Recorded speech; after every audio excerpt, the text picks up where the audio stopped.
some of their thoughts, experiences and insights from their expertise. We first have Dipanshu Singh joining us today. He's the Public Policy Advisor of Ministry of Commerce and Industry, Government of India for Trade Policies and AI Technology. He's also working with the UP government, implementing an ambitious scheme related to education and technology for the Honorable Chief Minister. He's been an ex-Chief Strategy and Innovation Officer of AI startups like Pi GPT and Kalam. He's also worked with EdTech in senior leadership positions as VP for Study IQ Education and Unacademy. He's an author on foreign policy topics, with being a guest faculty at IIT and IIMs. Sir, can I please invite you to join us on stage?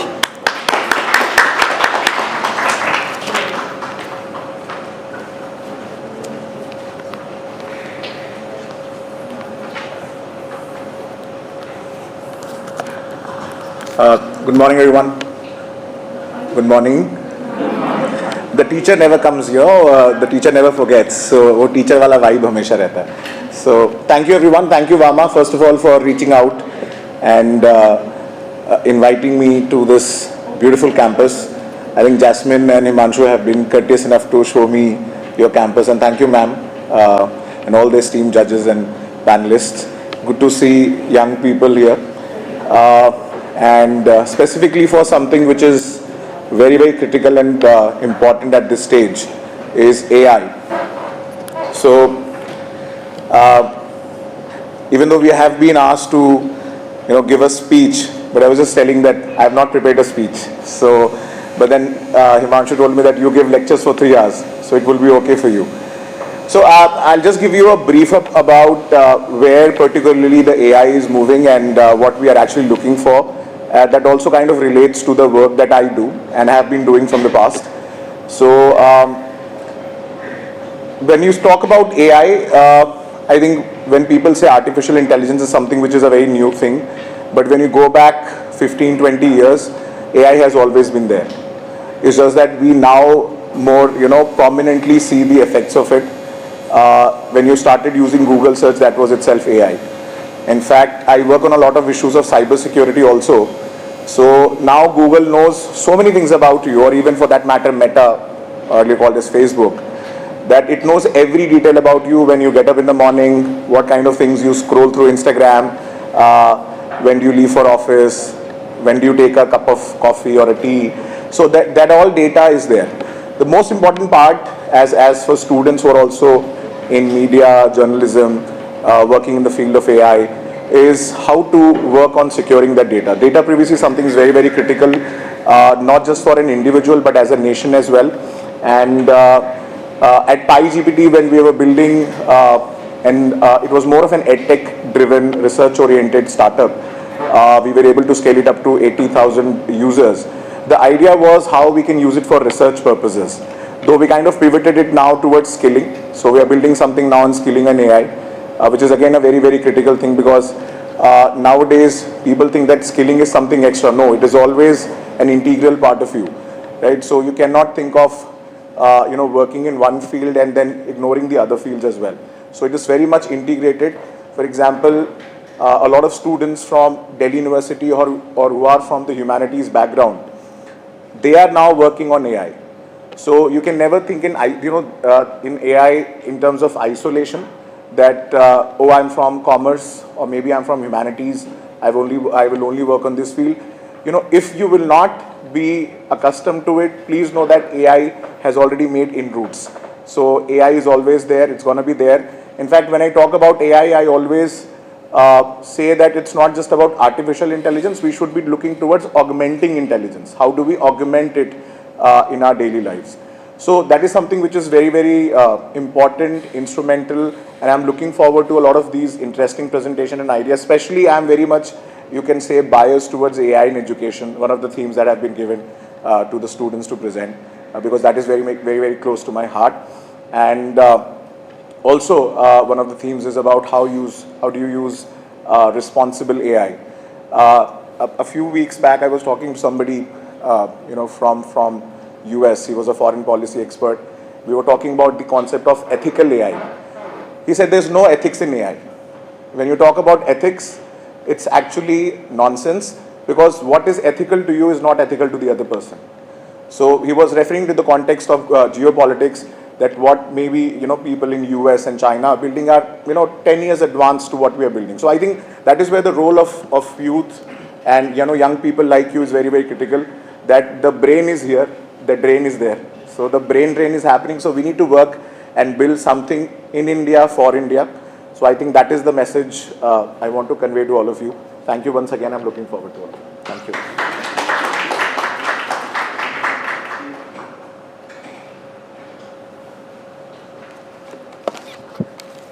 Thank you, Dipanshu sir. Next, we have on the judge panel Himanshu Goel. He's the co-founder and COO of Future Studios. He's building the first generation of AI-powered virtual humans in India. Future Studios created Kyra, India's first virtual influencer. He's a software engineer, interestingly, a management graduate from MICA, Ahmedabad, and an Indian author of 5 novels. Sir, please come on stage.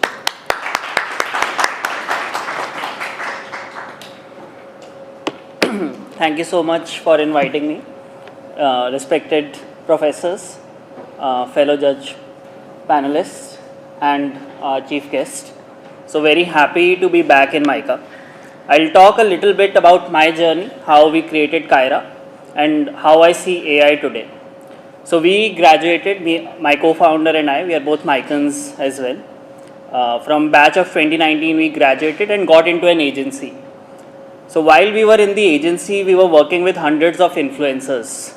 We dealt with brands, some of the top brands in the country. We did hundreds of campaigns. And we saw this concept in the world of a virtual influencer. So there was this virtual influencer called Lil Michaela, which had 3 million followers. She had worked with Samsung, Calvin Klein, but there was no person like her. And we thought, why is no one doing this in India? And we waited for 2-3 months that someone would launch it.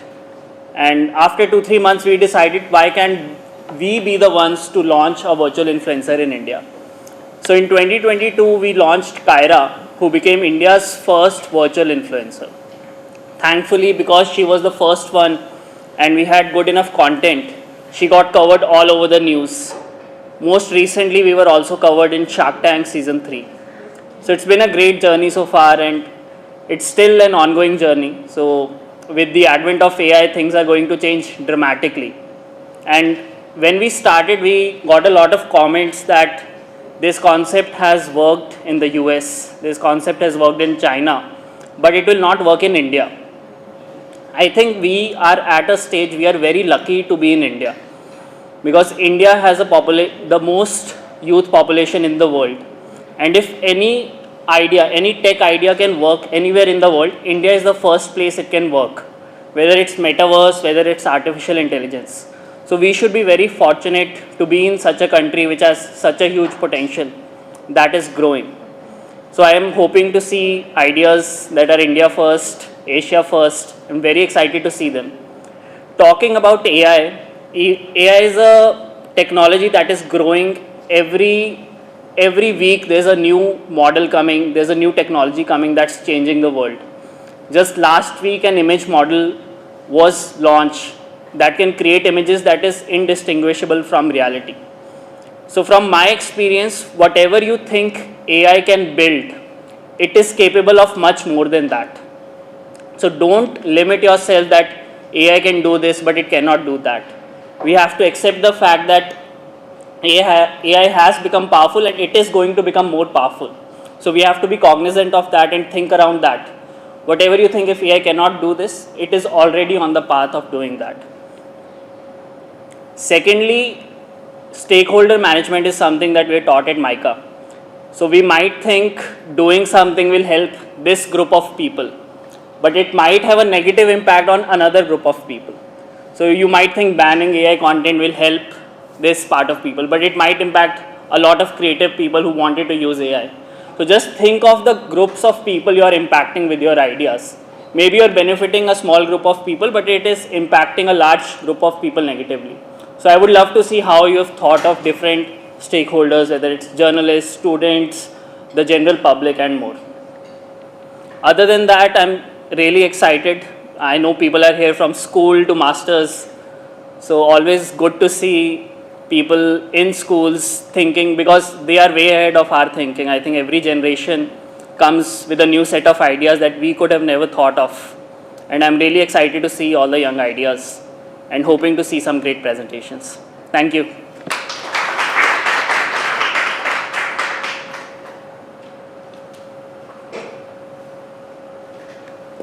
Thank you so much. Finally, on the judge panel, we have Urvashi Kapoor, who we've already met throughout day one. She's the senior editor and assistant general manager at Jagran New Media.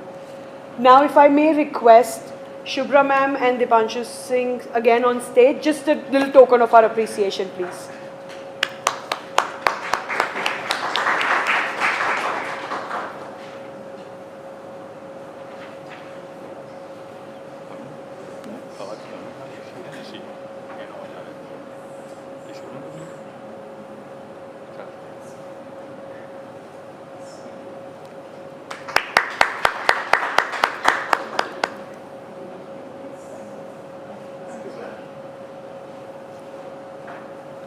Could I please request Dr. Manisha and Himanshu sir on stage, please?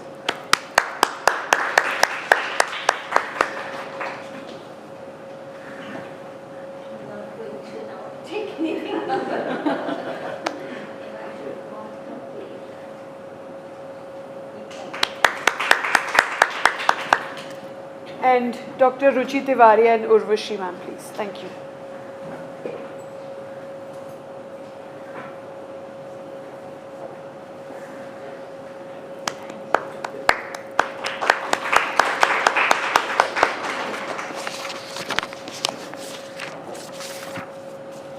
All right, I think we can kick things off. Just a few quick house rules for the presentations. Each presentation, each group gets 10 minutes to present and 5 minutes for questions from the judges and the audience. When you have 2 minutes remaining on your presentation time, Suchetna here on my right will flag 2 minutes left. That's when you should ideally start wrapping up your presentation. Remember, we do encourage the audience to participate actively. Please feel free to jot down any questions during the presentations, since we'll have a dedicated Q&A time after the presentations. We can start with the first presentation. So we first have Group 1, Maya, and they'll be presenting on AI in journalism.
We don't have any sound. जो अपना क्या एक visual reason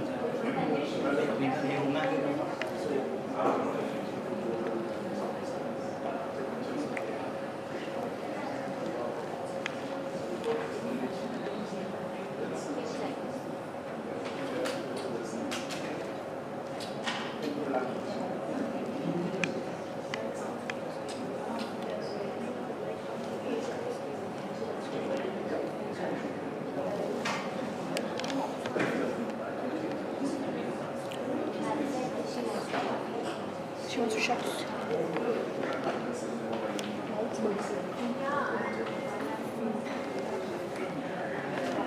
lights बंद कराई गई है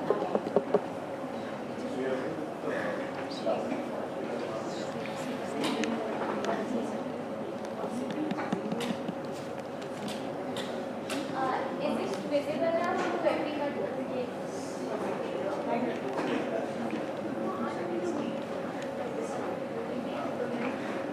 Why don't you all come on stage and I'll point there. Stage पे खड़े हो जाओ. Exactly. Okay. Should we start? Yeah. Okay. AI, the new storyteller redefining news, bridging the gap between data and narrative. A very good morning to all of you. Today, Team Maya is here from Euroschool Thane and Riverside School. are going to be presenting on the topic AI in journalism. Today, we're standing at a critical intersection where future of media and journalism is deeply intertwined with AI. Our role has always been to report with accuracy, integrity, and speed. I'll be portraying the stakeholder media houses. AI isn't here to replace journalists, but to support them. It can handle repetitive data-heavy tasks like generating sports media, news, weather forecasts, financial reports, etc. It can free up our talented journalists to focus more on creative and investigation work. As you may be aware, we are here to take this esteemed opportunity as young minds contributing to the policy framework. A few policies that the media houses can implement. Governing bodies. Media House should establish a governing body which will be headed by the chief editor and their nominee, consisting of AI developers, staff reporters, and journalists. This will ensure the journalistic standards and ethical norms. Self-regulation and audits. Media organizations to practice self-regulation, whether it be internal or external, to maintain accountability and trust among various stakeholders. Media houses have to clearly communicate how they use, collect, and protect the consumer data. Consumers should be allowed to control the data that they share, fostering the trust in this process. To ensure fairness and trustworthiness, AI systems must be trained on diverse representatives to avoid bias. Every single media house should have a fact-checking team, as we have seen in Jagran News. This team will also be responsible in managing AI tools like misleading data predictor, which will help in detect and prevent misinformation. At last, the policy from our side constitutes of 3 S's: standard, secure, and structured. This not only builds the trust, but gives the consumers a control over their own information. Let's work together to adopt the best practices to set a golden standard in ethical and responsible journalism. I'll be passing the mic to the stakeholder government. As the government stakeholder, I stand before you recognizing both the incredible opportunities and the responsibilities that AI brings to the table. AI is rapidly becoming a pivotal tool for enhancing public communication and engagement. This isn't just about using AI to monitor public sentiment in real time. It's about transforming how government initiatives reach the public. Through AI-driven data analysis and targeted messaging, we can ensure the welfare schemes reach the right audience at the right time. In election campaigns, AI helps refine strategies, personalize voter outreach, and keep messaging aligned with real-time public sentiment. However, we must also recognize the need for strong governance in this domain. The government should participate in the AI governance board alongside AI developers, media representatives, and consumer advocates. This ensures that AI is being used responsibly in media with no gaps between stakeholders. As the stewards of public welfare, our role in promoting transparency and ensuring AI's ethical use is paramount. Let's use AI not only to improve communication, but to enhance accountability, ensuring that AI serves the greater good in a responsible and transparent way. Now onto the stage is the AI developer stakeholder.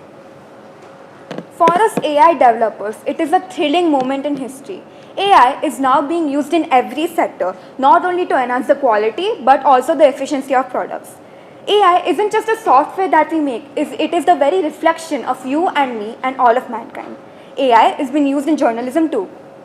But let's make one thing very clear. Like Tanvi said, we don't want to replace journalists with AI. In fact, we want to make AI do the mechanical work so that the journalists can focus more on the creative aspect of it. It is our responsibility to ensure that AI remains credible and safe for our consumers. And by working alongside social scientists, government bodies, we can achieve so. Together, let's make AI more ethical for journalism. Thank you. I'll be passing on the stage to the consumer.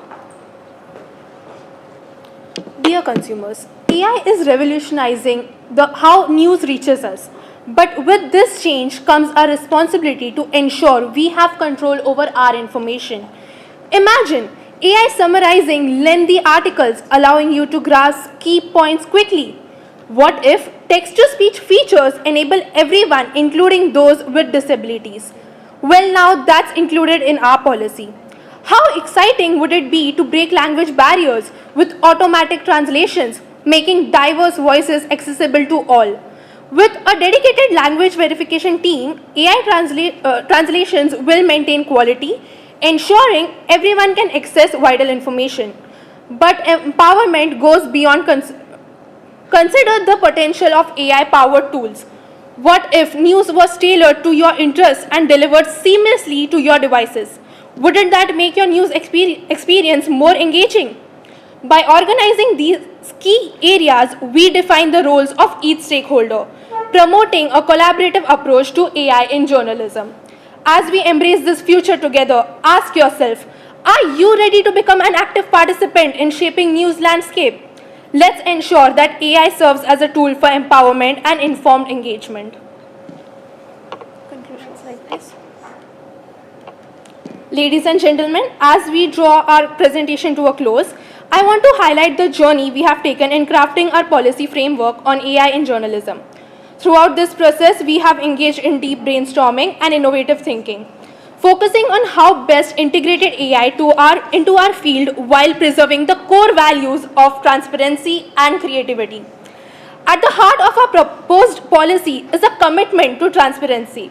We believe it's essential to inform our audience about the origin of the content they consume. That is, whether it's generated by AI or crafted by a human hand. This clarity not only builds trust but also empowers the consumer to make informed choices. Moreover, we visualize a collaborative future where humans and AI work side by side. As was emphasized in a recent panel discussion, I want AI to do my laundry and dishes so that I can do my art and writing. In the context of journalism, this quote highlights the potential for AI to take over routine and administrative tasks, allowing journalists to dedicate their energy to creativity and storytelling. By leveraging AI for these repetitive duties, we can free ourselves to focus on crafting compelling narratives that resonate with our audience. I would also like to take a moment to express our sincere gratitude to our mentor, Dr. Pradeep Malik, who has been instrumental in guiding us through the drafting of this policy. Their insights and expertise have shaped our understanding of the ethical implications and practical applications of AI in journalism. In a moment, I'll present our final document, which has been meticulously compiled and formatted by using AI tools like ChatGPT. This integration is not just a testament to our commitment to innovation. It represents a new world where technology and creativity coexist. By embracing AI, we are setting the stage for a future where journalists can focus on storytelling and depth of human experience, leaving the data-heavy tasks to our AI counterparts. Together, we can make AI accessible for everyone, ensuring it serves as a tool for empowerment and creativity in the society. Let us work towards a future where technology and artistry unite, enhancing the way we communicate and share information. Thank you.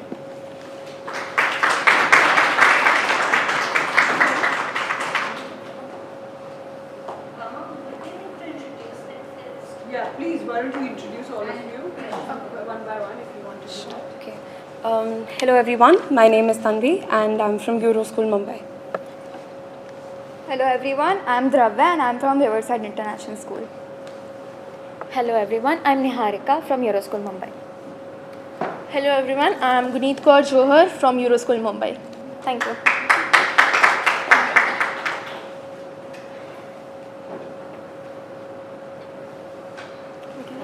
Yes, thank you so much. Oh, yeah, of course. So this photo represents our idea, AI and EI together. By the way, this is a woman's hand, not a man's hand. And we would like to thank you for listening to us. So this was our entire presentation where we basically wanted to say with the collaboration of the EQ and the IQ, which is the artificial quotient and the emotional quotient, the collaboration. That's basically what our group focused on. So till then, let the discussions go on, and this is Team MICA signing off. Thank you. Thank you. Thank you. Yes, can you just take it? All right, we'll take some questions now, maybe from the experts or the guests first, if there are any questions. Where did you get this photo from? Pinterest. Pinterest.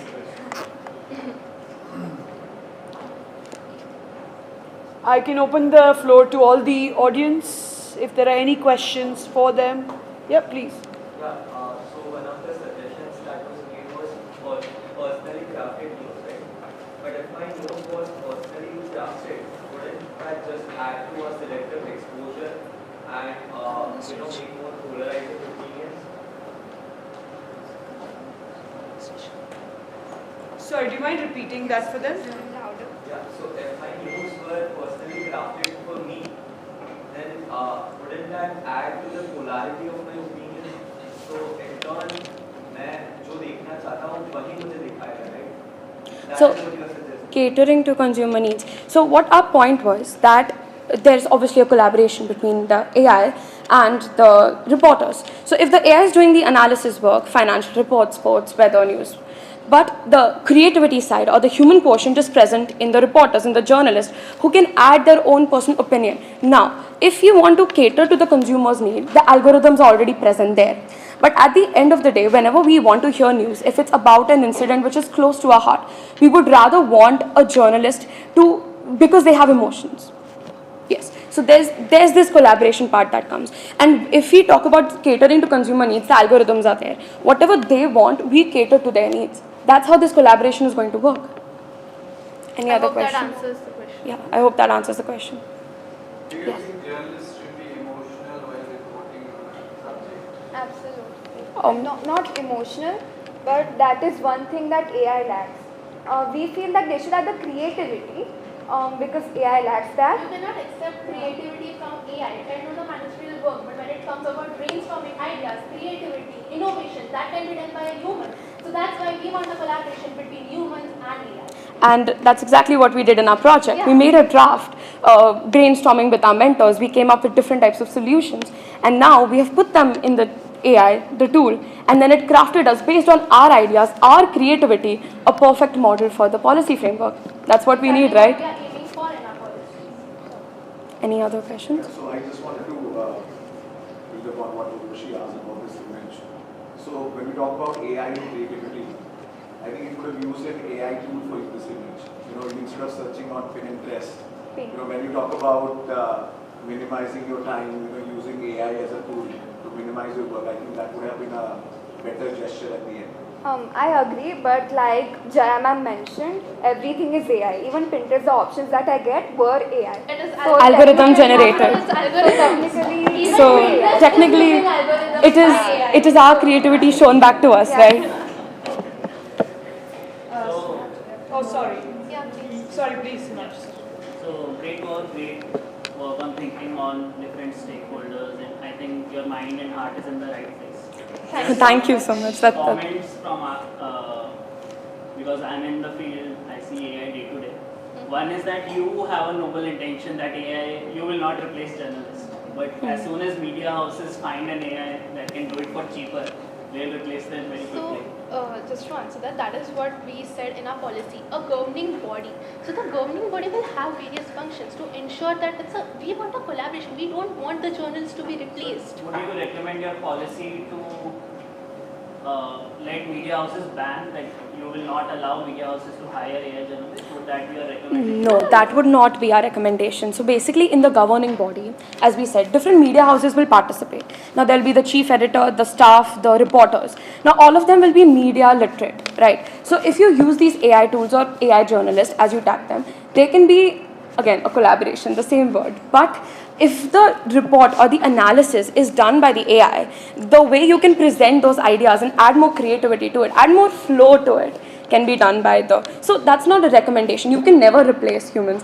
The emotions are only here. It's artificial intelligence at the end of the day. Second, I would say, whatever you suggested, auto-translate, etc. These are already being used by different media houses, summarization, etc. Yeah. I would urge you to explore what can be done in the future. So, for example, maybe in war areas, instead of human reporters going, an AI drone can go and cover. Definitely. Yeah, Just think about what can be done in the future. Whenever next time you're thinking about it. What you said is right, sir, but we've noticed in other languages the grammar is not very good. So basically for disabilities, it can be a very good boon because for them getting a source of news is really important. So that for them it is visible. There's just scope for improvement. Yeah, of course. Yeah. There is. For all sectors. Yeah. I have two questions. One was, I know you guys said about job loss and you would want to kind of make every stakeholder kind of integrated governing body. Some will prevent job losses, but I'm not clear on the job loss point. For instance, when I know our newsrooms adopted Mojo, which was mobile, using mobiles for shooting, a lot of camera people lost their jobs. Now, how do you prevent job losses? And also some of the skill sets, especially what AI is going to replace that is not the grunt work, right? So that is one concern. Secondly, the other big concern that journalism or the challenge that journalism faces that we talked about yesterday is also the crisis of credibility or trust, right? Increasingly content generated by AI would make it very difficult for the consumers who refer to them as stakeholders to distinguish between what is real and what is not real or AI generated. So even the journalists in newsrooms, they have fallen for something which is fake news in that sense. So how do you manage? How does your policy tackle that question of fake and increasingly real and Yes. So I'll answer the second question. I'll answer the first one. So about job losses. Example I used in my speech, which is translation. Now, when the texts are being translated, many times AI is not accurate. So we need a team of journalists or the reporters who are actually checking. So that is in fact going to increase the job opportunities for people out there rather than decreasing. And it's also about for example, if there is these tools which are available freely in the market, you need somebody to run them. You need somebody who's literate, and these training programs, I think we added one point, literary training programs can also be present there, so that it will not only increase media literacy all around the world, it will also foster so many skill sets in them, which can help these ground staff reporters in the future. The second question I think was about the misinformation, because now it's getting very real. That's true. So I had suggested the fact check team, where every single media house, not just every single newspaper house, media house, every single, they should have a dedicated team of people working towards this, because it's just going to get uncontrollable from now on. So if there's a dedicated team to this, we can't scale it down, but at least to a certain extent we can limit it. So that was the policy that we can adopt. We'll do a last question there. You, yes. So, a very interesting approach on how you've talked about customizing articles and essentially journalism as a stream as a whole. But then, how do you look at stories which have disputed facts or journalistic entries which have disputed facts, because then you're increasing a sentiment against a particular author. Or you're going ahead and saying that, okay, while I understand this is the viewpoint, I want to remain in my limited bubble and this is the only information I want. So then how does that model come into play? Because it's limiting learning as a whole. So how do we go forward? Journalism is all about different opinions, and especially conflicting opinions. On one news channel, you'll see somebody supporting someone, on the other you would see somebody bashing someone. So it's not, and in using these AI models is giving the information to the consumers that their algorithm has set for them. So now there's so much of vast information. So it's about, according to the consumer, if they want to pick the correct set of information for them, and if they don't. So they can adopt a few facts and neglect a few facts, but that is their perception. That's not creating a bubble around them. So doesn't that defeat the purpose of journalism? That doesn't, because the journalists are doing their job. It is up to the consumers with the perception. It's all about how you take the information and engulf it. The journalists are providing different point of views to a particular subject, conflicting, biased, but it's up to you. Okay, thank you. One last question. Oh, sorry. What do you think is the most important use case of AI for journalism? I think, like you mentioned, more mechanical work, formatting, getting facts, but obviously verified by humans, and basically the mechanical work is, it will make work more efficient, AI. And speedy and fast, and then the creativity side of it does not lose. The journalism is still the same way it was. AI more creative than human? No, I don't believe so. I feel like whenever I've used AI, for example, personally, whenever I've used AI for generating speeches, I have not liked it. So I take out my pen and pencil and I'll write down what I think, and I'll feed it into it. I'll get a few pointers more, and then I'll customize it according to me. It can enhance what we have put in, but I don't think it can give the same level of creativity that I might put by myself. And it's individual's opinion, your own creativity. Nobody can take that away from you. So that's it, I guess. Great. Thank you, Team Maya. Thank you.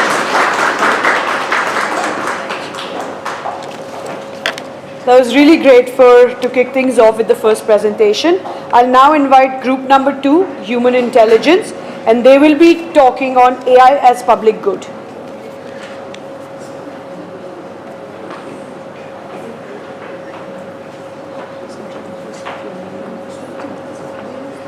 Yeah, of course, that's for you. Right here.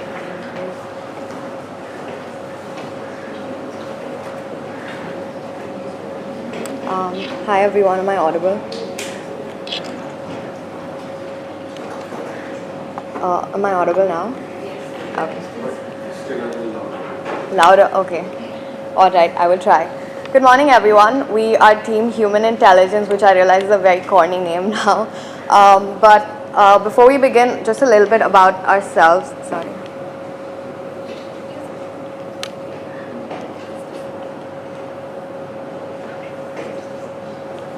Alright, so we're all from Hyderabad and we're aged 22 years old.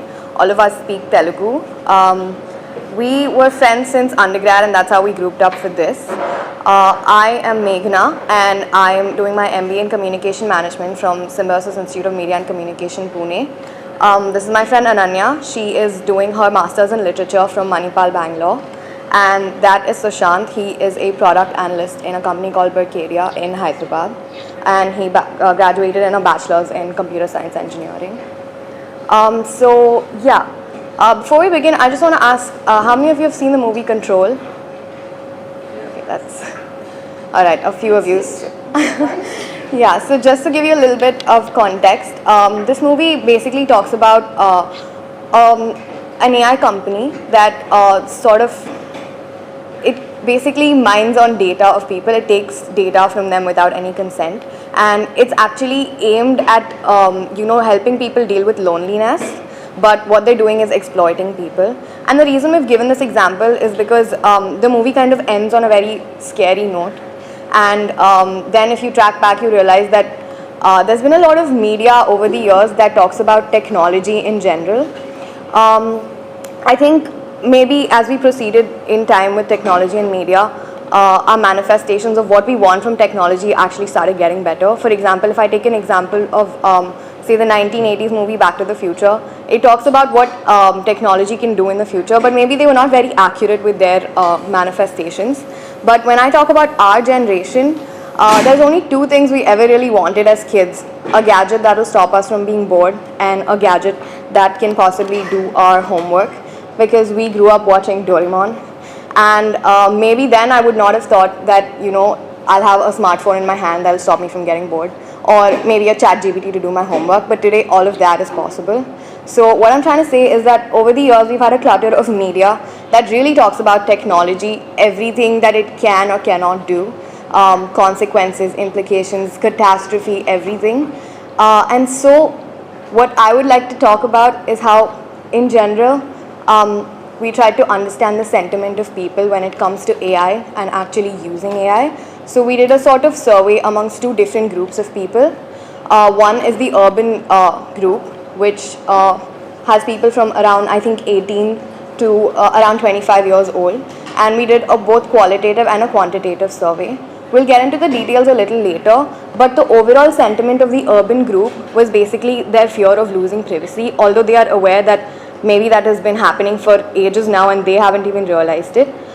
When it comes to the rural people, we realize that the larger sentiment is not even, you know, hate or love for AI. They're just indifferent to it, which is worse, because when we talk to them in the healthcare sector especially, we realize that they usually don't even know what exactly it is and what it can do for them. And the indifference felt a little worse than even knowing, not knowing, or hating. So I think these are the two large sentiments based on which we've actually crafted our entire framework. And we talk about ethical framework because everyone's got an eye on us, and which is why it's important to have something that's properly regulated. And then, of course, in terms of public good, Ananya will take over what we're dealing with. Yeah, so what really is a public good? When we start discussing about sectors like healthcare or education, for example, they are mostly considered a public good, but there are chances where it might not be considered the same for everyone, especially the distance between the urban and rural crowds. So when we're talking about the definition of a public good, it basically is anything that is for the benefit of the public, solely for the benefit of the public without causing any harm to them. And it is not it should not harm the public and should also not be solely for the profit of any selected few individuals. It should be solely for the benefit of the public and should be affordable, it has to be available, it has to be understandable, and most importantly, it has to be inclusive, because coming from a country that is as culturally diverse as India, when creating a framework, we should focus on having a framework that consists every single individual who is accessing a lot of public goods.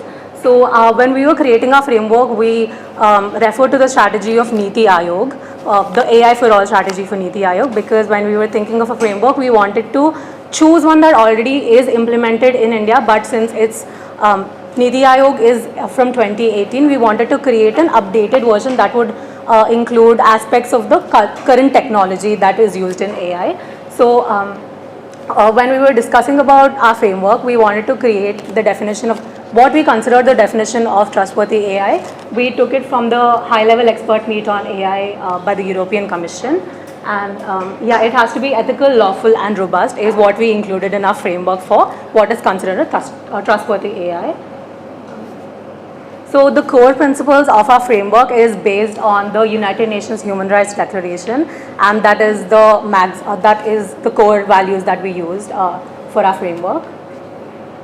So in our framework, we consider three stakeholder perspectives: the government, the public, and the AI developers. And I'm going to be talking about the implementation part and the establishment of guidelines for AI use.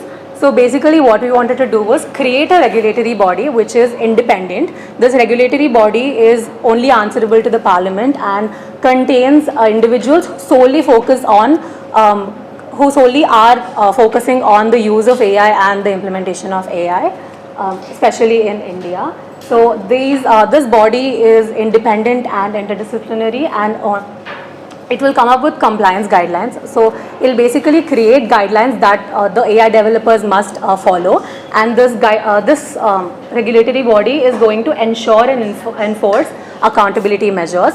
So this is the first step of our framework, where we wanted to design a framework that is a flowing, there is a flowing aspect to our framework. So once the regulatory body creates a guideline that is supposed to be followed, it's the responsibility of the AI developers to implement all of these to create a trustworthy AI, which we wanted to focus on. So Sushant is now going to give the perspective of the AI developers.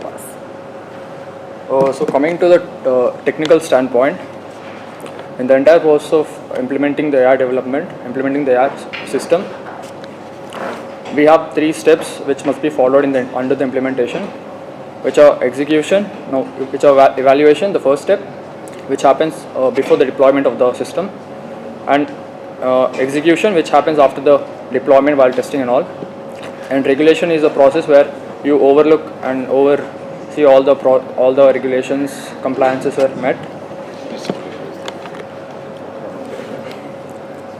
So coming to the evaluation step, we have to keep in check of these 4 qualities of the system must be following, which are repeatability, transparency, reproducibility, and auditability. Repeatability is something the model must be able to repeat the outcomes consistently in spite of the number of times the same data is fed to it. And transparency is something the system's inner workings and the algorithms used and the process of data which is being used inside the system must be transparent to the outer users and the regulatory bodies. Reproducibility is something when other researchers or some other users, when using the same model, must be able to reproduce the same outcomes using the same methods and data sets.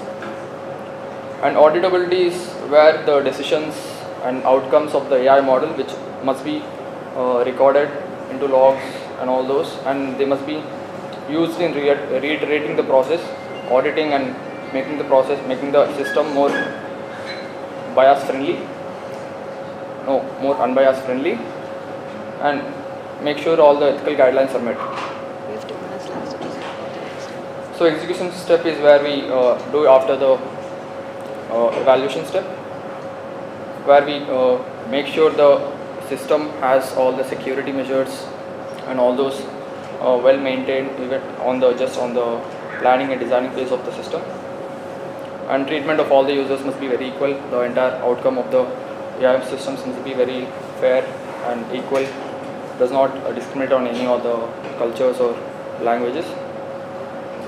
And coming to the regulation step, in the regulation step we would like to recommend a process where the regulatory body an entire regulatory body must be introduced over the whole world, where we are able to share the data sets with all over the countries despite having any regulations towards inside their borders.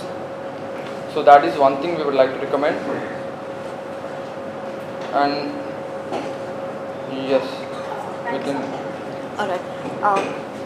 I think I'll just take 2 seconds to wrap up the rest of what we've recommended. So when we talk about an international convention, we talk about something like the UN Climate Change Conference.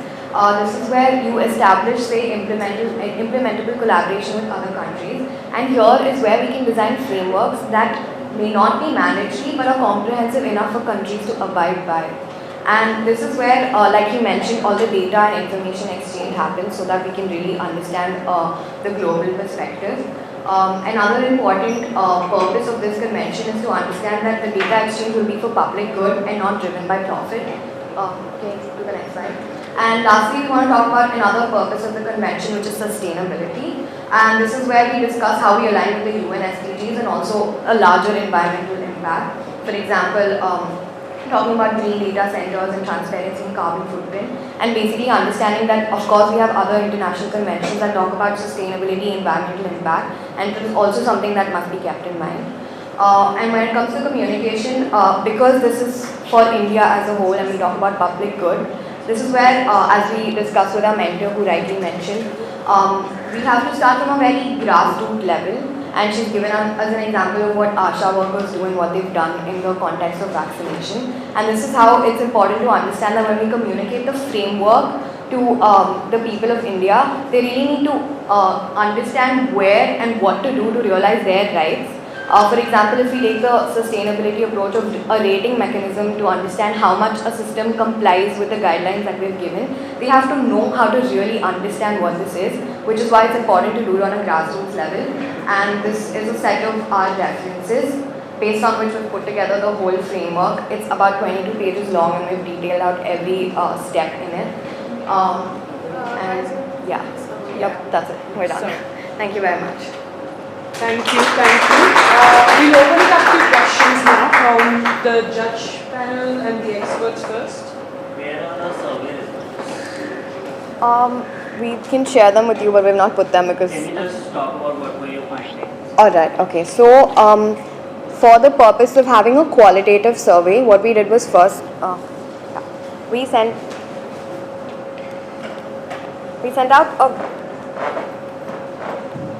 out a Google form first, and we had people fill out questions such as, so initially how much they use AI in their work, like generative AI to make videos or to write content.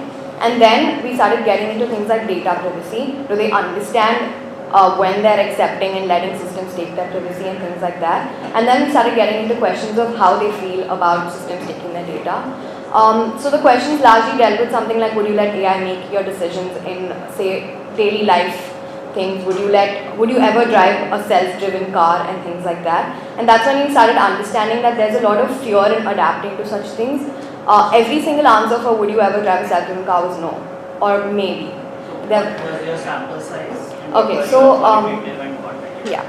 So for the urban set, the sample size was 16 people, post which we did 4 different focus groups of qualitative survey.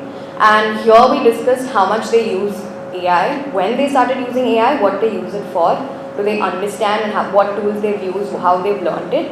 Then we started asking them how much AI systems can access their data. For instance, we found out that a lot of people who use things like Gemini, ChatGPT, especially for work purposes, use this on a spam email ID.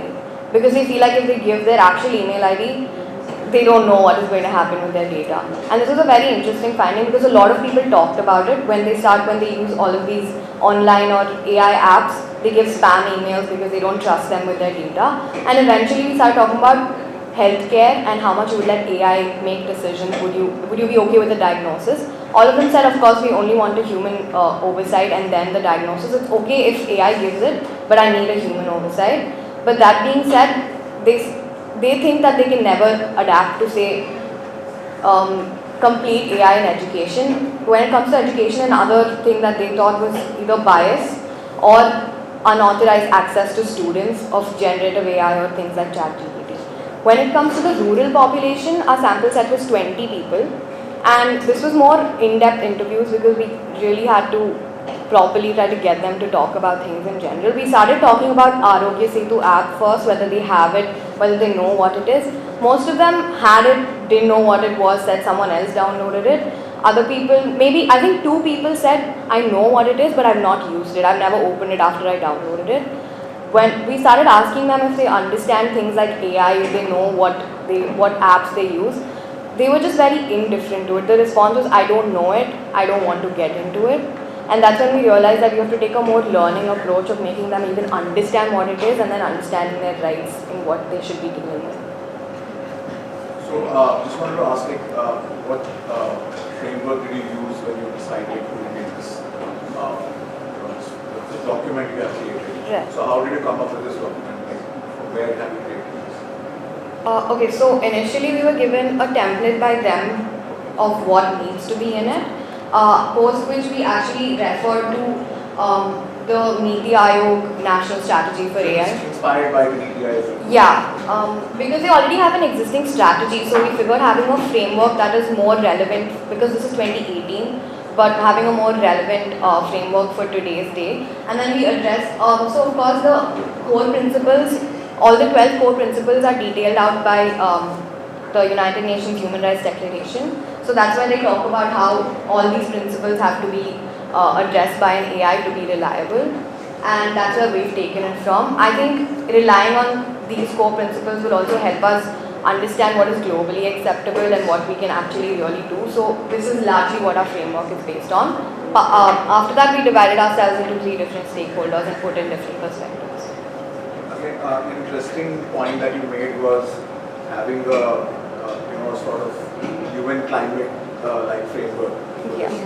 Are you aware of any framework which is already there on AI globally? Recently, India signed on it also. I didn't get you. Any framework on It's AI? already existing on AI. Last year there was a very big summit in India. India signed that declaration. It was at a global level. I'm sorry, I'm not familiar. So you need to check the Bletchley Park declaration. Oh, okay, yeah. But good work. It's Bletchley Park declaration. We'll make sure to check that. Thank you so much. I think she was saying. Okay, we'll allow one more question and then we'll. What was the thought behind including this clause that regulator reports to the parliament? No, we said it only, so it does not, it has the authority of, it has an autonomy, it has an authority to oversee what AI developers do, and it only reports to the parliament as in it has to abide by general national standards, but otherwise it doesn't have to report to anybody else, is what we meant by it. Who should be the members of this regulatory body? So we mentioned that this will have experts like data scientists, AI developers is one thing. Second, we talked about having public representation in it as well, so maybe digital activists and people who largely understand the public sentiments when it comes to adapting to technology. So if you actually refer to our framework, we've mentioned in sub points where we also mentioned about who qualifies to be a member of this regulatory body and who has the authority to employ sub-teams where they go to different rural locations, and like we spoke about the ASHA program, we wanted to create a major regulatory body and then create sub-teams where these people are employed to go to different parts of the country and begin from the grassroots level teaching what technology is and then moving to teaching people what AI constitutes. Thank you so much. Thank you.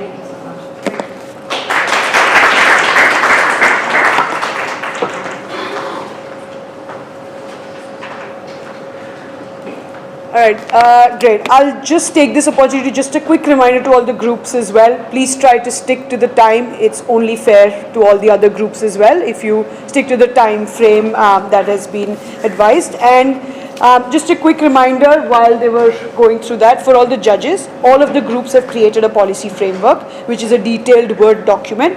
All of them have created that. But for today's focus is the presentation that they do, and that's what they're judged on. But everyone has a policy framework, all the groups. Great. We'll move on to Group 3, Oro Trinity, and they will be presenting on AI for governance and policy.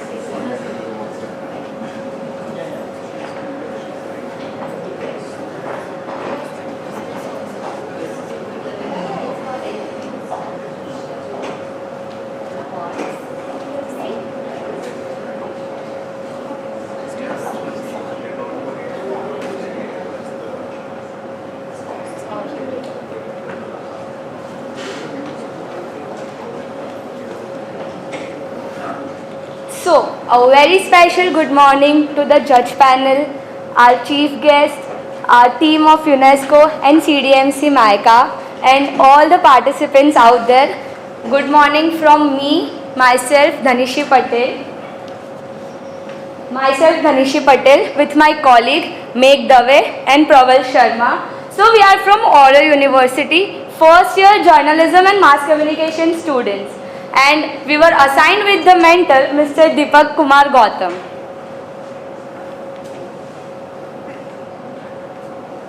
Okay, so our topic was AI for governance and policy. So AI for governance and policy.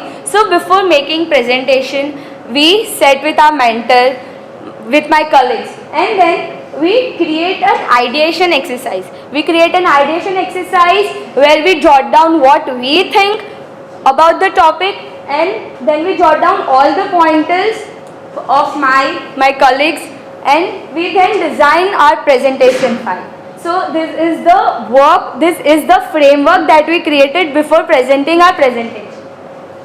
So governance and policy is fundamental to public welfare and human development. So with the advent of modern technologies such as artificial intelligence, it created many opportunities of growth and provide a great help to the strengthen the system.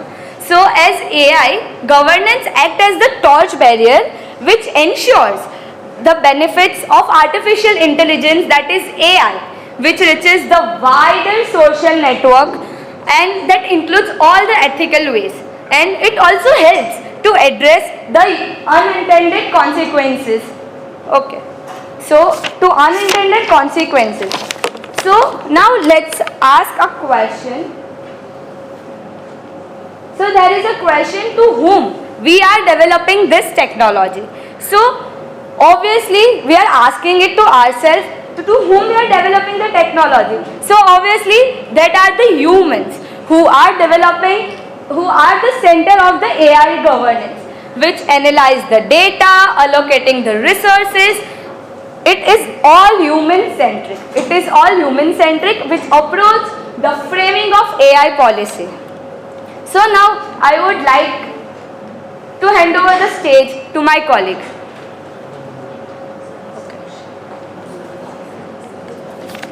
Yeah, hello everyone. I'll already address my crippling anxiety. So the cluttered boardwork that we showed you, now we have tried to compress it a bit and make a more coherent and comprehensible structure. So how we look at the AI governance and the AI ecosystem as a whole. So the first unit is the input source, as we call it.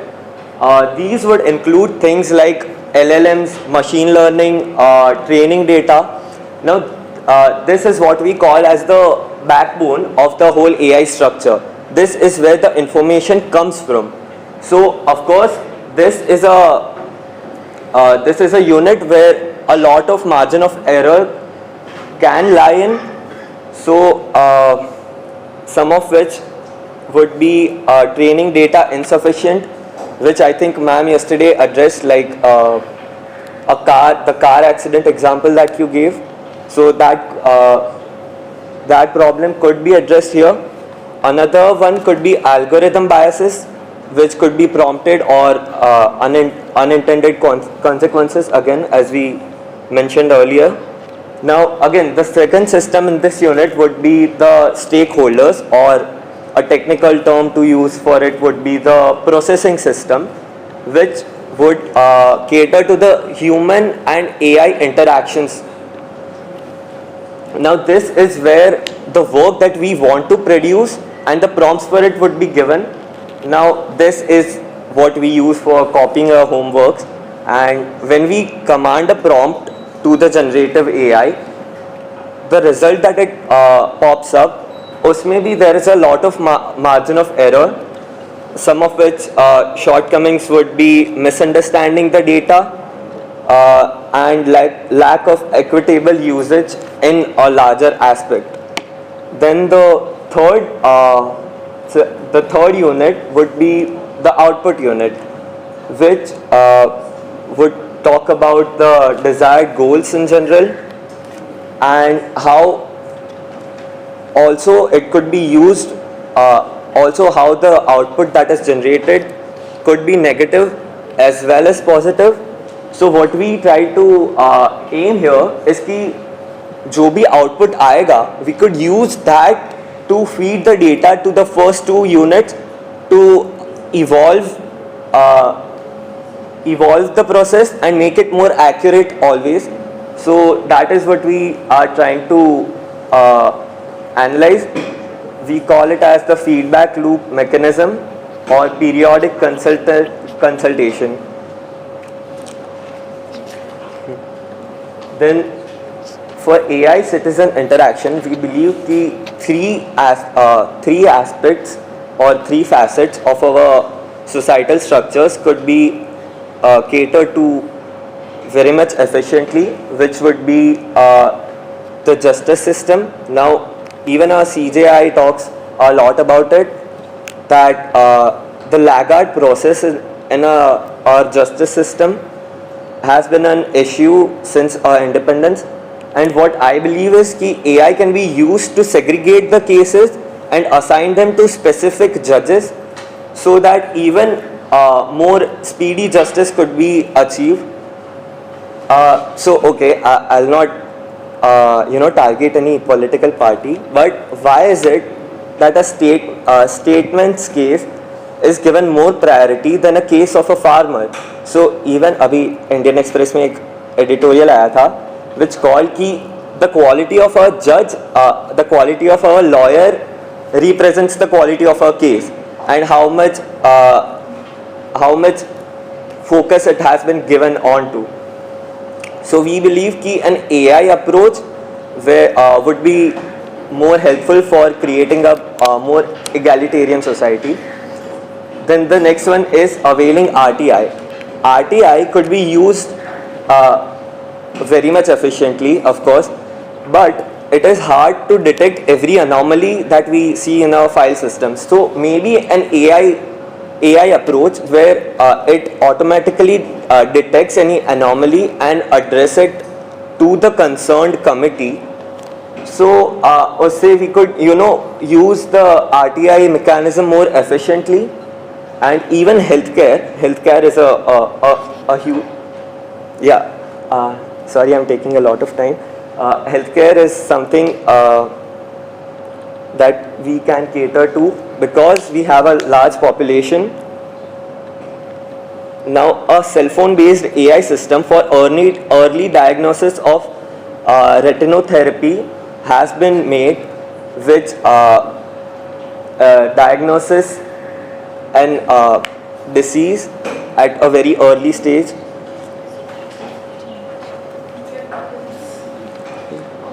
So I think we could go on to the high risk. So, the principles of AI governance. So, May, could you please continue with it? Yeah. So accountability is something that would create a lot of stir, because we give the governance model to AI systems. A lot of questions could be raised as to the government's involvement in the policy. So a person could ask, okay, why isn't the expected result generated? And a government could easily blame AI for it, saying ki, oh, we didn't get the data. So we believe ki accountability is something that should be taken care of pehle se. Then is inclusive. I don't think I need to talk about inclusive much. The Nobel laureates of 2024 economics has already talked about it. But yeah, in a society like India, it's important कि हम कोई भी community को exclude ना करें and not even appease someone, जिससे we could have a more non-equitable society. That's right. Then there's an exercise that we did in reference to the EU model of risk identification that we would like to talk about.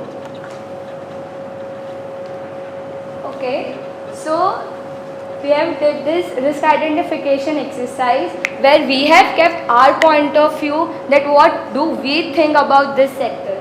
So for risk of cyber attack, we think that risk of cyber attack is not a regular process, but it affects eventually, like it happens eventually.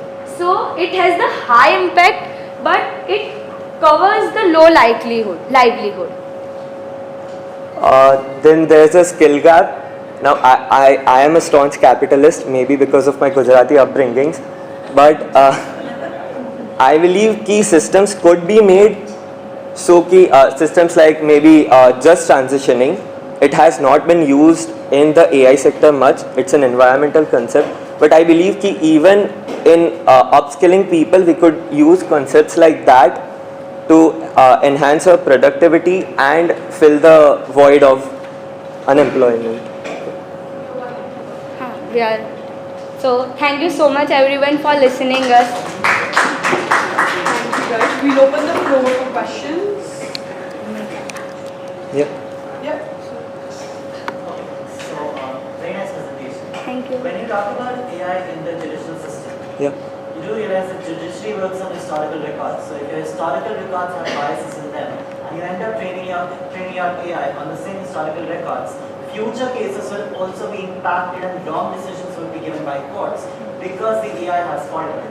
Okay, yeah, but we are not saying that AI would be given, AI would be used to give justice. Obviously, that would require human intervention because there are emotional sentiments which are involved. So we are just saying that AI could be used to segregate the cases and assign them to judges of their speciality, or So what do you mean when you say speciality? okay, so again, this is a approach that I have thought of. There are some miscellaneous cases, so we could, give them to a specific judge, or there are some criminal cases which could be assigned to a particular judge. So since they would have a more expertise in that sector, they would be able to have a more Based on the importance of the case, right? yeah. I know it sounds rude, but more pragmatic. Any other questions? Yeah, but thank you for your punchlines. I think. So again, just to build up on that question of judiciary. So do you know how the judicial appointments are made in India?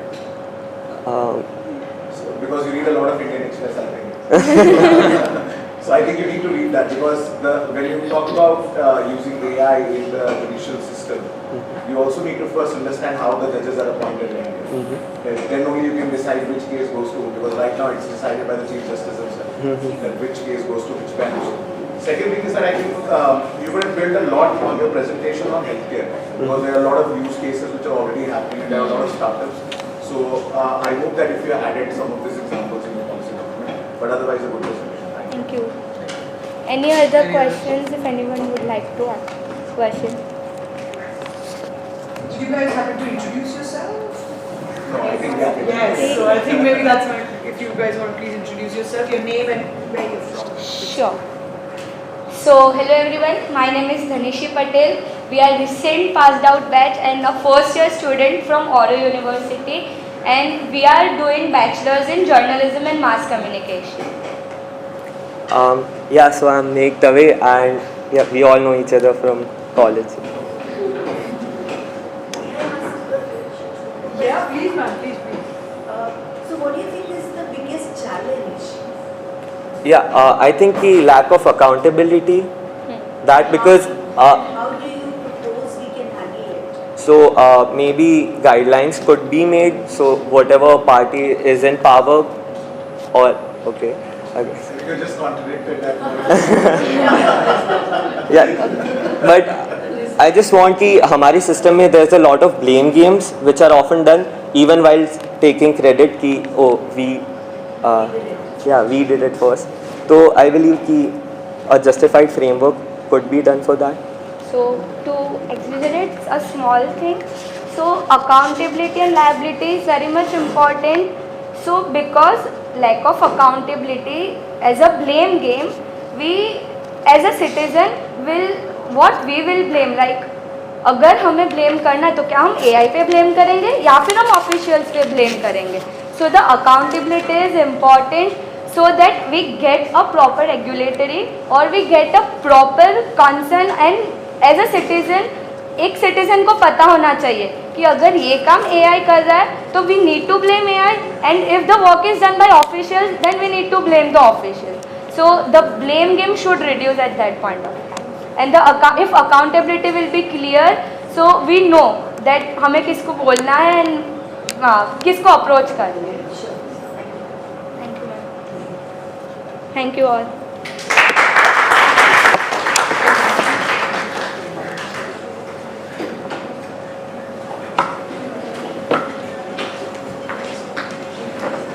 Thank you, Group 3. I think I speak for everyone here. We'll probably take a 10-minute break. Just a bio break. Please, just a bio break. Please don't make me lock the door and not let you step out. Please, just be back in 10 minutes so we can start and be on time. Thank you.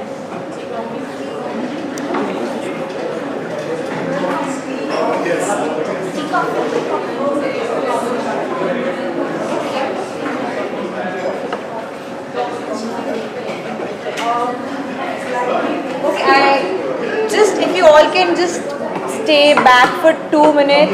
It's Meera ma'am's birthday. We have with her today and she's celebrating her birthday with us. So we'll just quickly cut her birthday cake. So Meera ma'am, can you please? And so you next.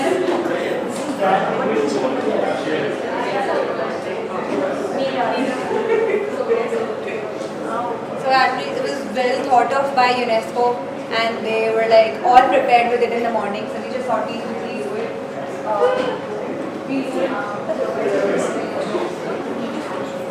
And we all sing happy birthday. I was already eating something and here you make it happen. Very, very happy birthday. Happy birthday.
I'll try anything at this point.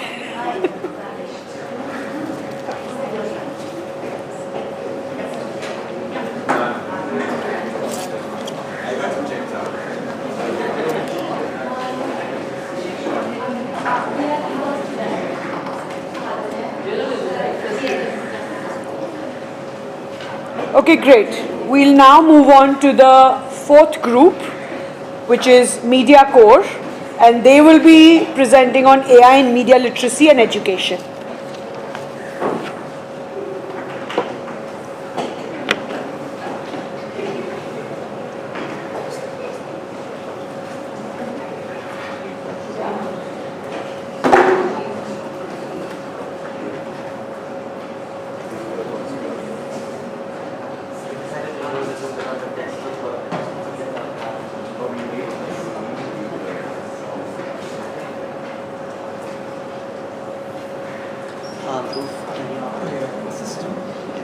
And then I'll take over when you start.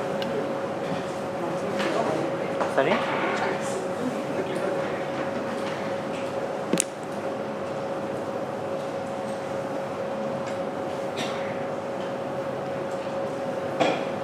It's not really working.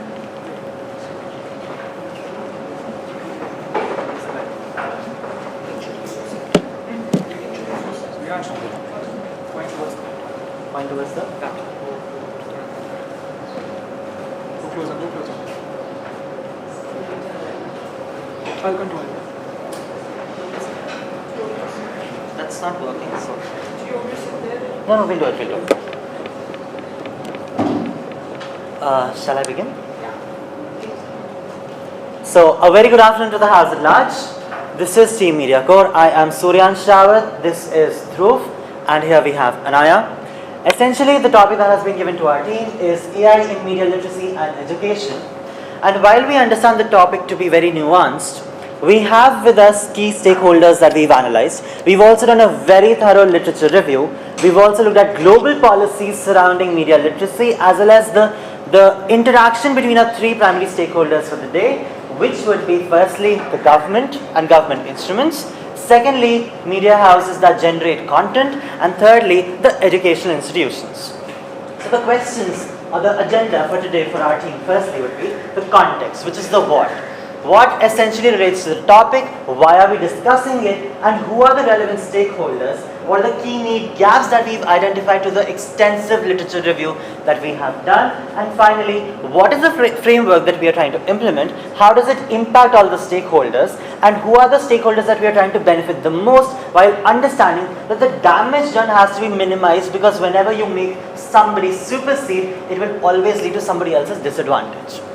Therefore, and we are very grateful to Meera ma'am for helping us out till 4 in the morning today with all the research work. Thank you so much, ma'am, and happy birthday once again. Next slide, please. Alright. So the first question we are asking is, what does our current ecosystem look like? We are in the middle of a pressure cooker system in India, wherein everything is changing, innovation is on the rise, education is changing, and the way of looking at education is changing. So essentially, we are also looking at problems that still exist. While we do know that the rural market of India is largely an untapped market, there is still 68% of the rural youth which lacks access to media literacy tools. The question is, when we are aware of this fact, why is nothing happening? It's not that there is less distribution. The problem actually lies within the misinformation and the lack of correct distribution of funds through the government agencies that exist at the moment. There is also a deeper nuance wherein we talk about 500 million Indians facing the digital divide, which is essentially the India-Bharat divide that has been talked about a lot. All of this is research backed. We have taken it from the Pew Research as well as the Niti Aayog research. We'll also be delving into further research papers that have come forth and brought them to light. Please move to the next slide. Okay. So, India's youth are at a high risk of information due to limited access to digital education and media literacy tools. Why are we requiring AI solutions in the first place?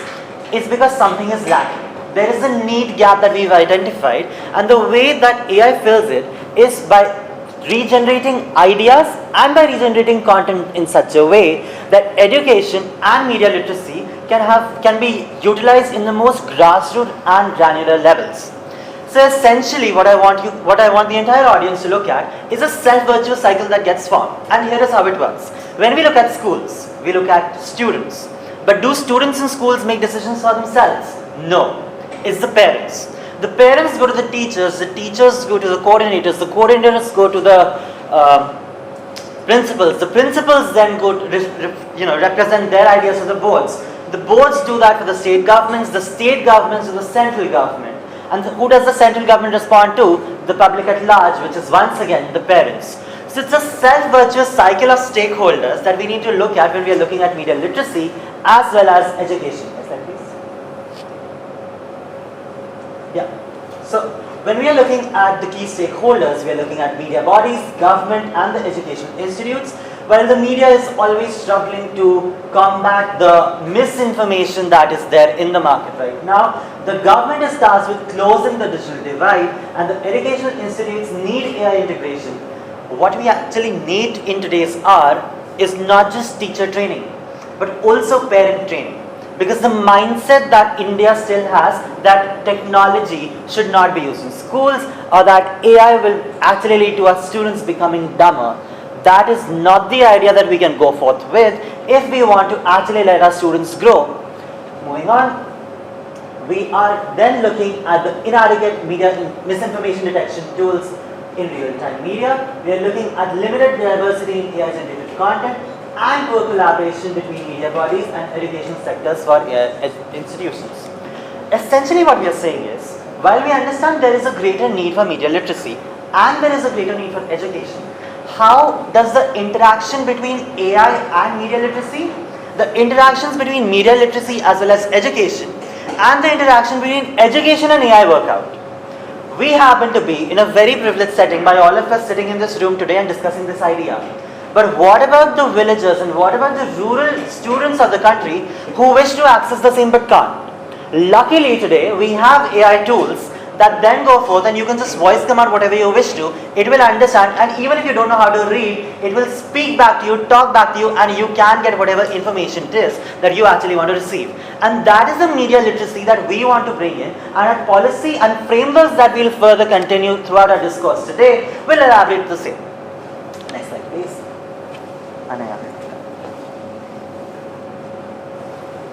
So here we look at three key challenges in education which is related to AI and media literacy.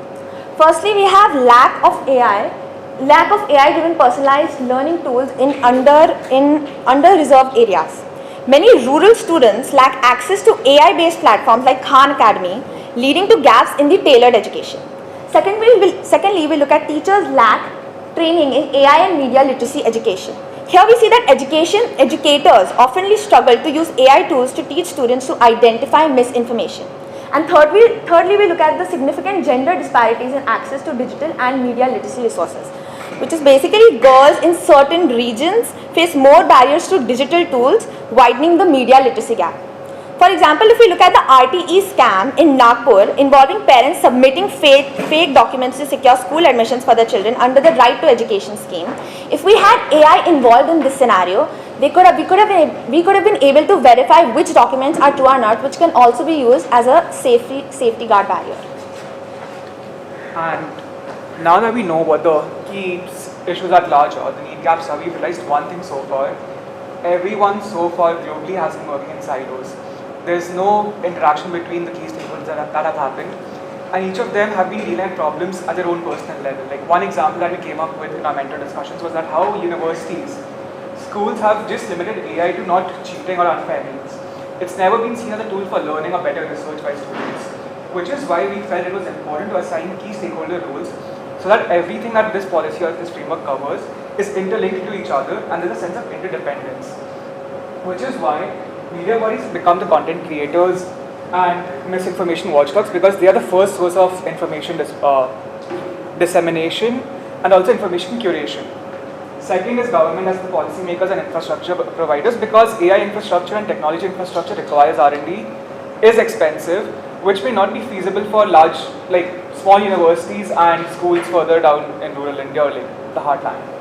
Finally, educational institutes not just prepare the future of the country, but also have active collaboration with the present, that's the parent, which is why we need to ensure that schools implement AI and develop proper curriculum design so that the future of this country is in safe hands. Now moving on, we have some key need gaps that we identified and also looked into global initiatives that are taking place to see how this could fit in from an India-specific lens. The first thing was AI-based personalized learning in underserved areas. Now Google AI for Good is a project that's been a hit in India. It's helped students in underserved areas come up with personalized studying curriculums, and it's held in areas where there was lack of teachers and infrastructure, something that's very key problem in Indian education. Second was untrained educators in AI and media literacy. Now there was a project called the Hole in the Wall project, and we've realized that with India, the challenge is infrastructure, lack of willingness from educators, and also cultural sensitivities. So we thought that why couldn't we just introduce a Hole in the Wall program where teachers could be trained and educated and sensitized on how AI is not just for cheating or unfair means, but also a mode of education. Now coming to media bodies, misinformation and detection is one key thing. Twitter, Facebook, Google have launched all their own initiatives to combat misinformation, but so far have been unsuccessful or rely on user-generated content to verify or cross-report facts. And here the second point that comes in was what defines ethics. Something that may be right for me could be wrong for you, which is why there needs to be a sustained ethics push in collaboration with all the stakeholders. And finally, poor collaboration between media bodies and educational institutes. Now BBC has AI diversity policy that's coming up, where they're using educators and including universities in UK to verify news items that are being published by AI sources and checking them for diversity and other cultural sensitivities before they go out. So initiatives like these could really help in a diverse country like India, where our problems are not just systemic but also cultural and economic. Now we've also done implementation guidelines and finances involved based on global numbers. So our policy from paper to the first rollout will take 48 months or close to 4 years. And since India loves 5 years plan, the 5th year would have the first evaluation to see how effective our plans are.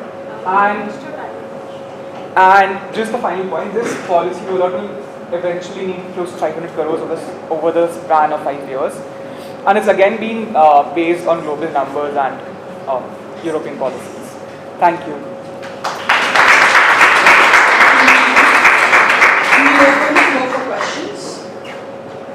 Yeah, so thank you for the presentation. I think one of the best ones that we've seen so far. Not being biased, of course, but so this is something which is very close to my heart, being in education for almost 12 years now. Because the product that we also built was something very similar to what you guys have presented. But what do you think is the biggest challenge? Because I'm also a teacher and speaking on behalf of all the teachers over here.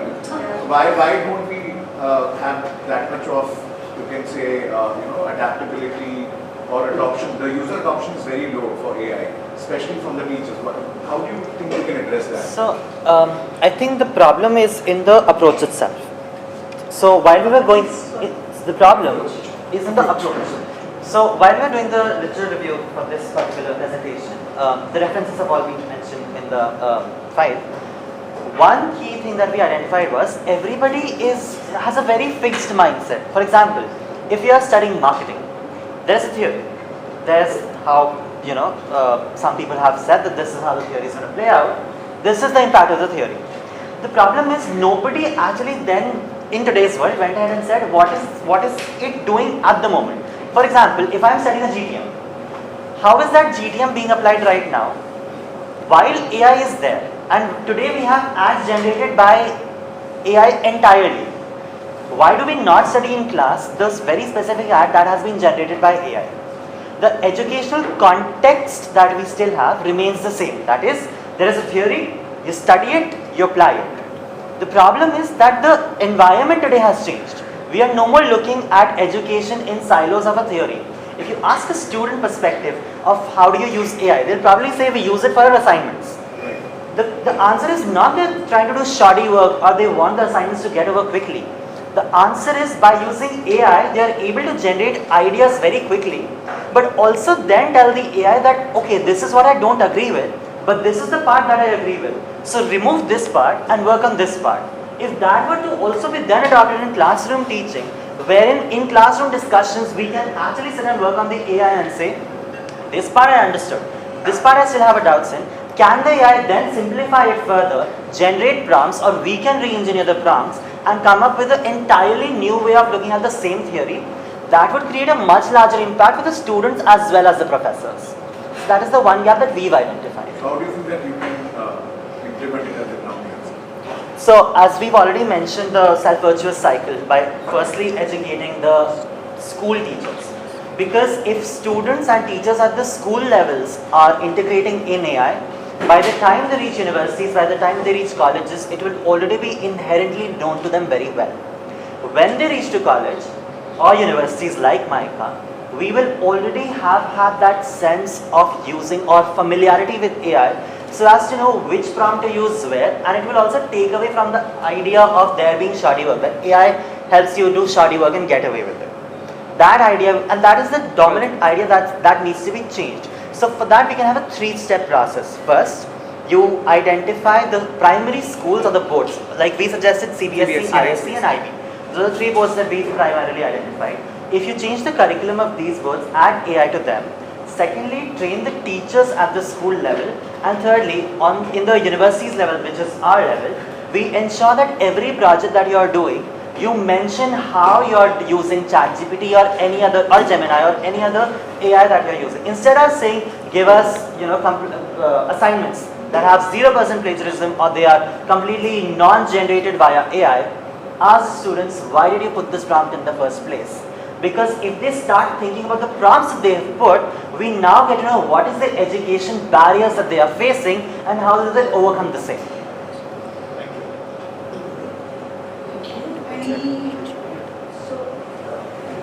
So on one hand you were talking about rural areas, and on the other hand when you're recommending, you're talking about selecting ICSE and CBSE and IB boards. So how do you take care of the rural scenario in you completely? Yes. So for the rural schools, essentially there are two boards that go there mostly. One is CBSE boards which are consolidated. The second are the state boards. We've already informed the panel about how we plan to change the curriculum for the CBSE boards. But when we are looking at state boards, the problem out there is linguistics. The language used per state is very different. And when we look at linguistics, there's a theory by period body which is called the economics of language. This is what we want to leverage here.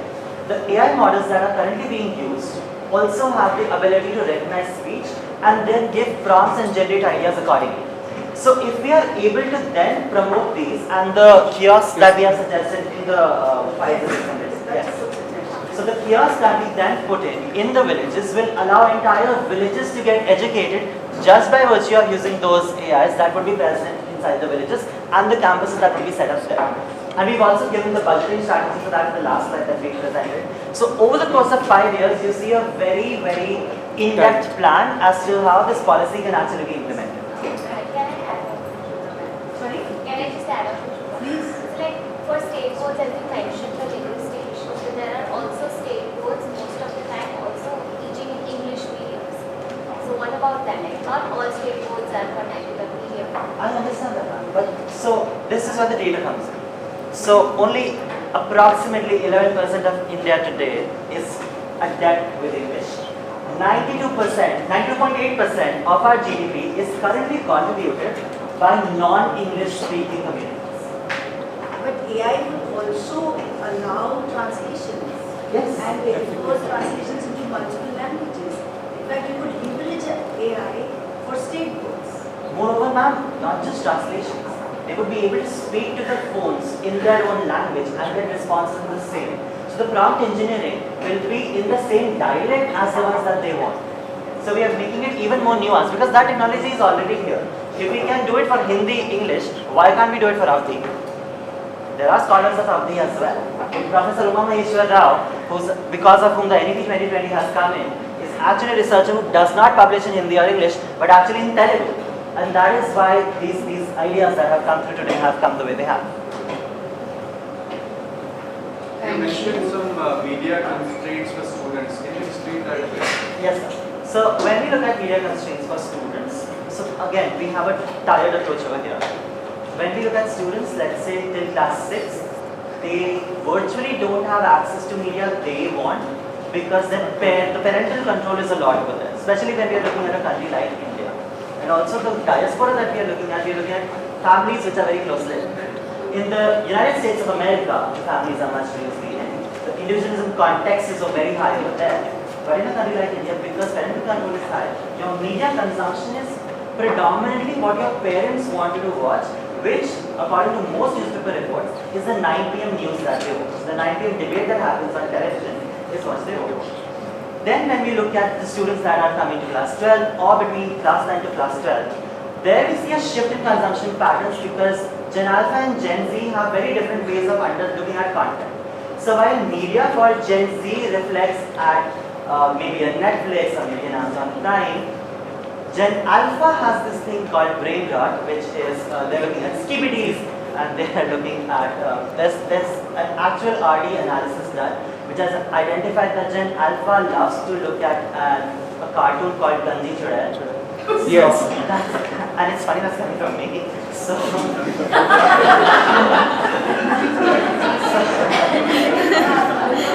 it was actually one of the most searched trends on Google last year when Kanji Chudai picked up. It was one of the most popular. So you see how there is a large media divide, and that divide is creating a constraint between generations.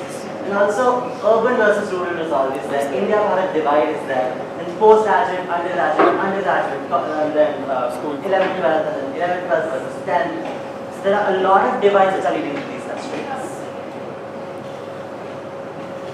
Just to add on to it, so who do you think is the biggest stakeholder for your idea? Government. It binds everything together for us. It's the glue that is holding the whole set virtuous cycle together. Yes. So my question is related to the integration of MIL curriculum in education institutions. So there is a high cost of integration of bringing MIL institutions because you primary state education department is going to add new syllabus to the CDMC board or different boards. It's a time-taking process actually, governance policy process and so on.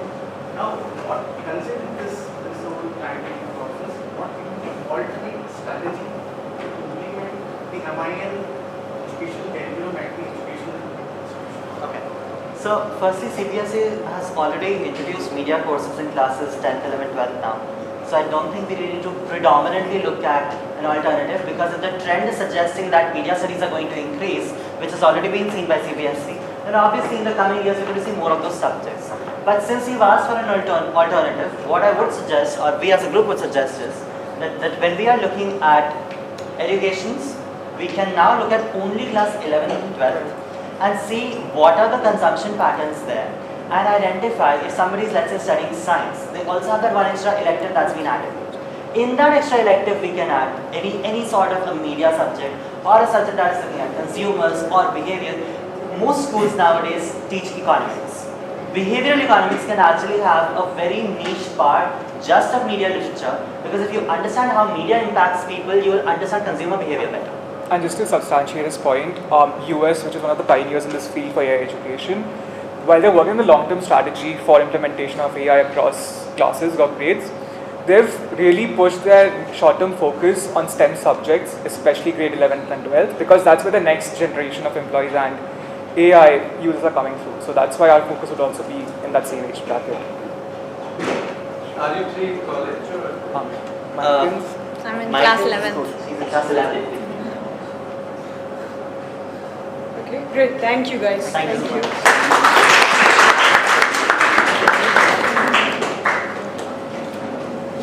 All right, great. We'll move to the last presentation for the afternoon. Group 6, S2 Slay, and they will be presenting in AI in marketing and PR.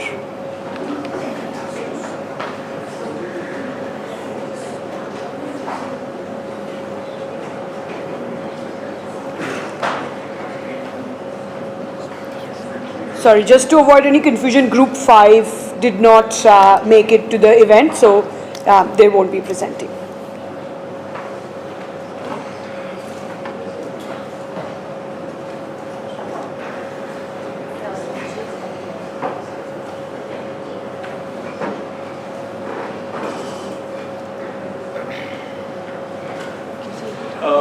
afternoon, everyone. I'm Daksh, and these are my teammates Tapas and Simran. And today we like to tell you what we think about how AI makes an impact in marketing and PR. So here we go.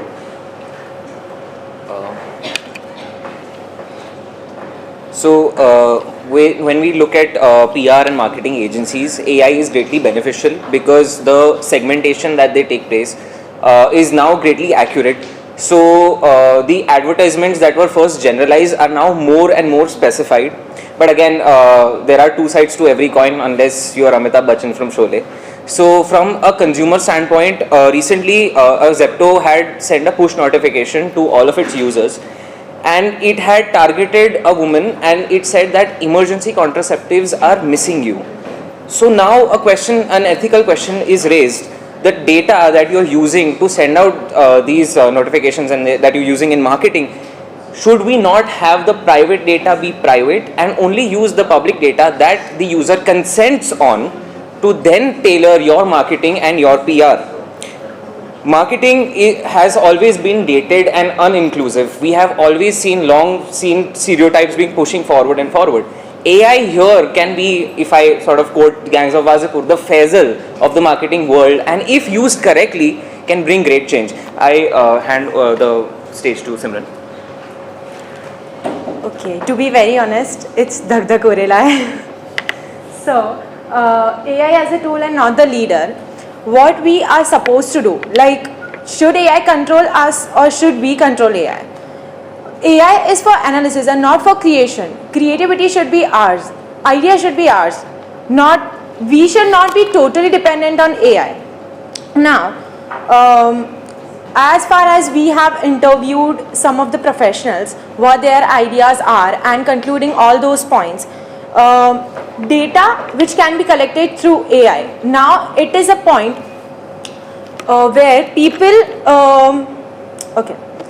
people should use AI for data collection and not should be dependent on it for everything.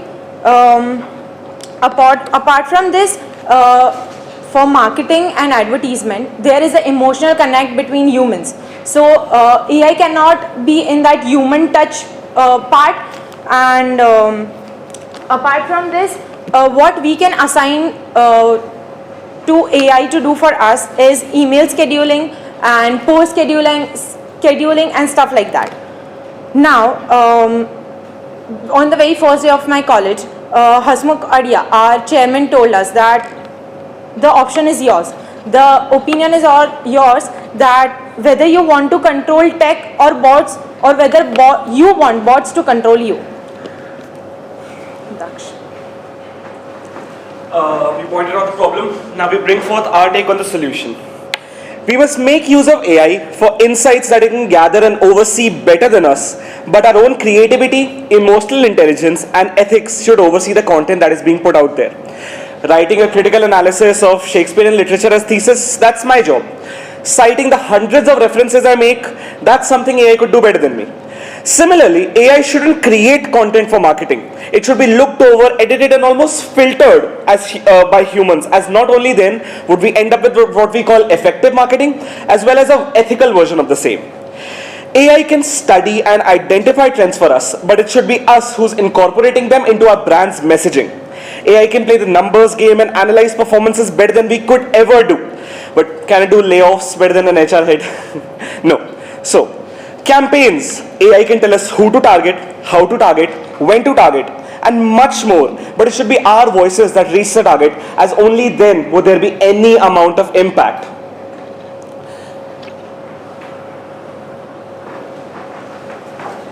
A few years ago when I was talking to my mother and she was very new to this AI thing, I jokingly told her that it is AI. The questions that I used to bother you out of curiosity are now bothered to AI.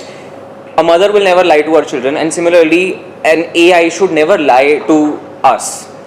If we delegate this control of generative AI in marketing and PR and marketing both are dependent on the public impact, on shaping the public perception. So if you have false information being spread through marketing and PR, you will end up creating an ill-informed society which will greatly not benefit the government at large. It is our job to make sure that if we want to stay ahead of the curve, we use facts through AI and use creative ways around those facts. If a brand is number 2 and not number 1, I would not propagate false information and claim it to be number 1, but I would use AI to give me creative prompts to make sure that I am using facts, that I am a number 2 brand, but market my way around it. Advertising and marketing has self-regulation, so people take undertaking, companies take undertaking, but I think if we create punitive measures and also curb these paper tigers, people will more likely be to use facts, and the companies can also broadly benefit by sending out true information, as it creates long-term public trust. I would hand over the mic to Simran. Okay, public versus private. So many a times it happens, especially with me. As soon as I enter my name Simran, हर एक application would, जब भी उनका सही लगा जा सिमरन जा, अरे I am not that सिमरन, बार बार क्यों बोलना है जा सिमरन जा. So phone actually listens to everything, not phone but AI. Earlier, the interview I had with a marketing guy, he said that earlier iPhone was very famous for privacy, but nowadays they have already started using this AI feature, which is really uncomfortable for people, as I have asked them according to their reviews. So the main point of this public and private is that we should be asked about our consent. Not AI should not decide by itself that what should we use, and not invade our privacy, and there should be a clear transparency in data usage. Daksh.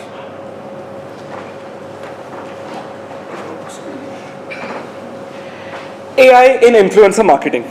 AI can help identify influencers and target audience, but there is a clear need for people to be aware about what sponsored content is. AI should help influencers craft better content through editing and proofreading, but not create misleading narratives through algorithms. AI can analyze engagement metrics for influencers to be able to tailor their content, but AI should not be the one crafting the content, as it will go after what it always has: clicks. AI prioritizes clicks and constant engagement over quality interactions, which is what brands really need. Retaining creative control and using AI as a support tool is the way to go for marketing and PR. Just as Daksh rightly pointed out, we would not let children cross the streets alone. We need to hold their hands and then let them cross the streets. The data that you're feeding into AI is also based on human biases, because to be human is to have a certain sort of bias.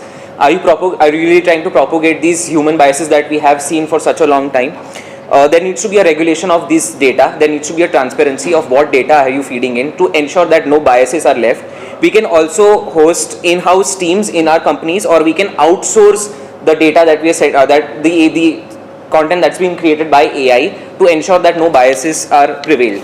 In a similar manner, if we actually train a good AI model that is rid of biases, we also can be dependent on it. As I said, a sim biases can be created, where I can turn my data, when I can turn my content in to ensure that I am not following any biases. I hand over to Simran.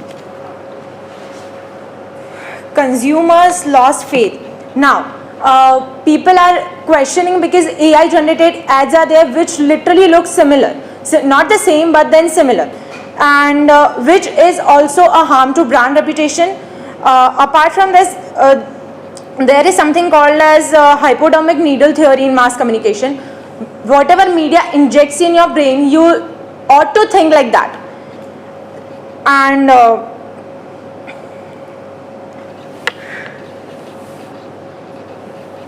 okay, apart from this, AI, when AI generated ads are there, it is hyper targeted and manipulative, and there are a lot of WhatsApp false messages, which are an example of this consumers lost faith.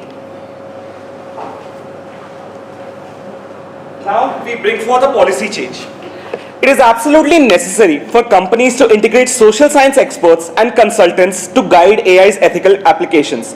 Social scientists help ensure that AI-generated campaigns respect cultural and ethical norms, which are meant to be respected when we are putting out mass media content, and even more so when we're trying to sell them something. Social scientists provide one thing that no one can as good as they do: insights into human behavior. These insights help ensure that AI doesn't alienate audiences and perpetuate bias.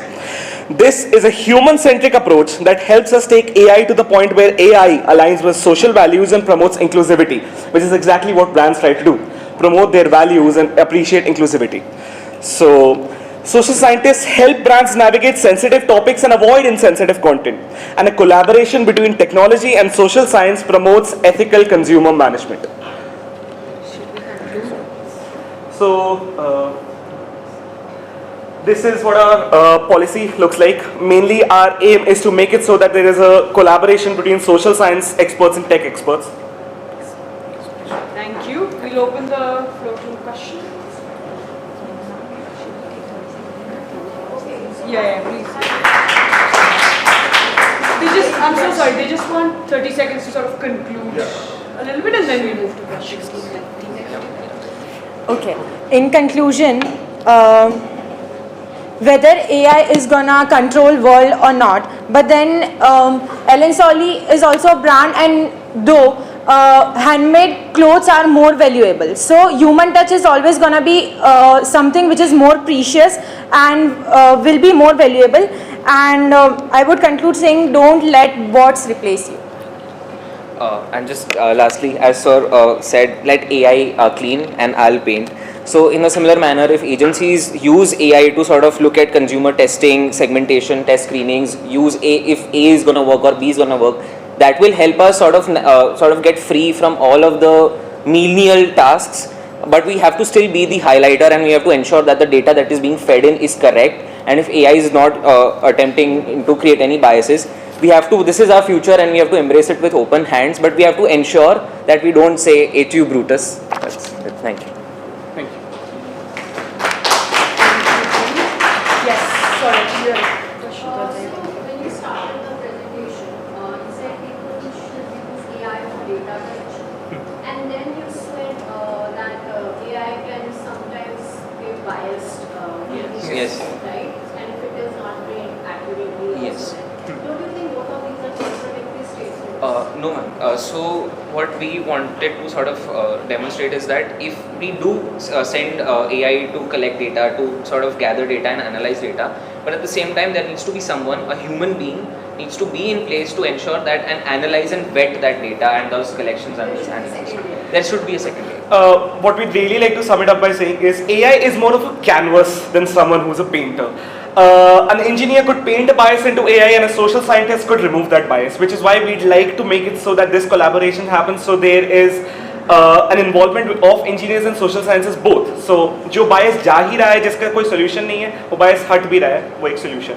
So there will be no self-regulation. As I said, we can also outsource teams that specialize in this, because in 20 to 30 years, if we are all being so dependent on AI, there will be an emergence of these new teams, these new specialists that will ensure that the models and the data that we're training AI on is not biased, or if it is, then the biases are corrected before they're sent out to the public, because you're shaping a public perception. That is your job, and you have to ensure that you don't propagate false information, you don't propagate biases. So I'll have one question and one comment. AI generated ads are saying currently they are not very good. Let's say they become very good and AI influencers become very good. We of course are creating influencers and ads as well. Would you be open to banning AI generated ads to protect human advertisers? So again, then it comes to the point of what AI prioritizes. What brands need is constant, well-maintained public relations, and what AI prioritizes is clicks. जितने ज़्यादा लोगों ने उस ad के साथ engage किया, वो उस चीज़ को prioritize करते हैं. Even right now, there's multiple influencers and multiple channels on social media, hundreds of pages, which are establishing ways in which they're just churning out content through AI. But what gets the most amount of audience is rage bait, clickbait. Even more so, just AI generated content which is meant to make it so that a surprise factor draws you to it. So yes, we would absolutely be open to the idea of the same, because as of now we realize that involving AI into the process of creating our marketing system is only problematic. while augmenting it through the same, creating a streamlined process is the better way to do it. Second comment is that customization and personalization is already there. You receive ads based on your field, etc.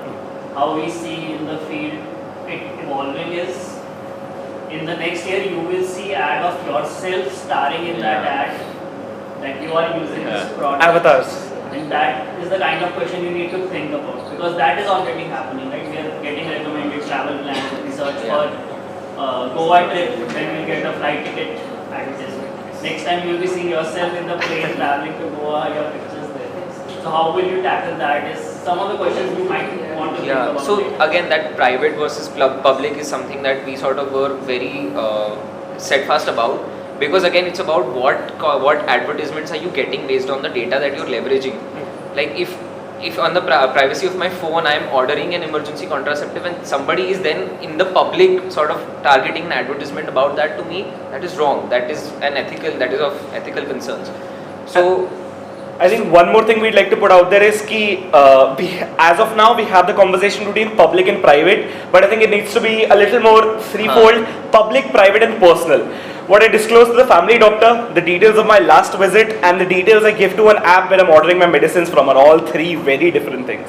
So public, personal and private should really be kept distinct as domains.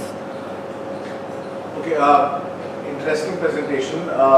You emphasize a lot on use of social science to remove the bias. Yes. My question is, we always talk about, isn't AI the right technology to remove bias? As humans, I am a sociologist, for example, I am a social researcher, I have my own biases. So I will always include that bias somehow. So that is why under research methodology we have some concepts to remove biases. Don't you think it's the opposite? AI can, because AI does not have emotions. AI does not have bias. Whatever bias is there, we are adding. So that's why I brought up the sim biases, where I said that if in the future we are able to train AI models in an unbiased manner, because right now if we are feeding data into it, we might, so we again don't know where the data is coming from. There might be a lot of biased data that is floating around the web and the models are being trained about it.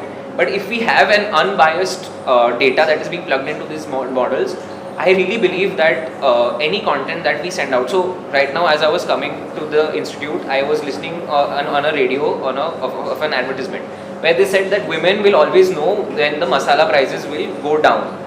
If I was a marketing company and if this was my ad and if I had sent it through that model, it would of course tell me that this is wrong and there is a bias involved. So in the future, that's why I also said that it can be the Faisal of marketing world. Like if we have these models that are unbiased and we send our data through our marketing campaigns through that, we will not only reach a wider audience, but again we'll do it in a very sensitive manner. And what we're really trying to do is, there's no way for us to completely remove biases, but we're trying to tackle influence from different directions. The reason we want this to be a collaboration between social science and technology is because social scientists will help tackle the bias that's put in by engineers. And then those reforms will make it so that अगर social science की तरफ से भी कोई एक influence आती है तो उसके बीच में एक tackle create होता है. It's the argument which makes it so that it removes all doubts. So where do you think is the starting point of removing the bias? The data that you're feeding into the model is where you will actually start. So even right now, if you talk to ChatGPT, it is bound to sometimes give you homophobic answers. Yes. And that happens. There is a big gap between what we see right now, and with the increased dependence of artificial intelligence, as Simran once said, hypodermic needle theory. Not everybody will have the ability to cross-check those sources and vet them. So I would rather start with the data that we're plugging into our artificial intelligence models and make sure that it's unbiased and there's a transparency that the overall community has over what data is being plugged. And to be specific, we'd like to make it so that जो design point है, जहाँ पे वो सारे biases step in होते हैं, that's where we'd like to make change. Because अगर design point पे engineers and social scientists, two people with different backgrounds, two people with different understandings of how AI should work, वो काम करते हैं, so then there would be a change. Surya.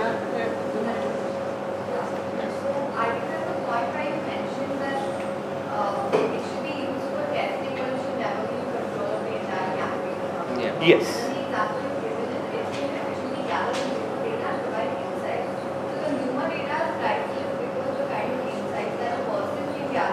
Change the entire campaign, if I'm not wrong. And then you said it shouldn't be creative decisions. But when I'm making a campaign, it's not creative decisions. I can actually make AI aid me in how I want to explain creatively to somebody.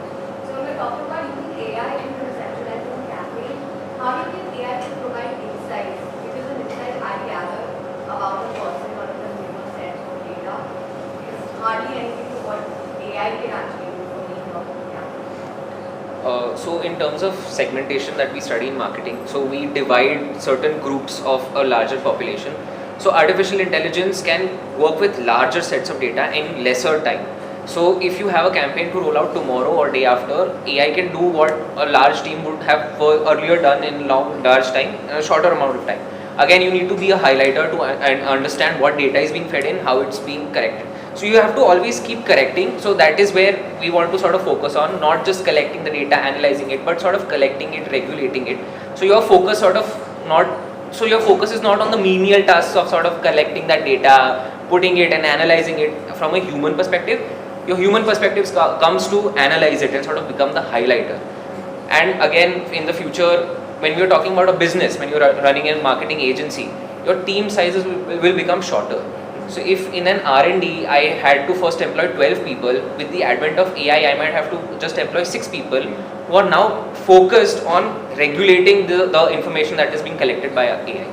What's happening in the marketing world right now is AI is analyzing consumer data and then suggesting solutions on what to do with it. Right now we're trying to make it so that this is done by AI, analyzing consumer data, and this creative control still retains towards humans and social scientists. Because as of now, individual influencers, grassroots businesses are trying to make it so that both these steps are being completed by AI, analyzing data and then doing something with it.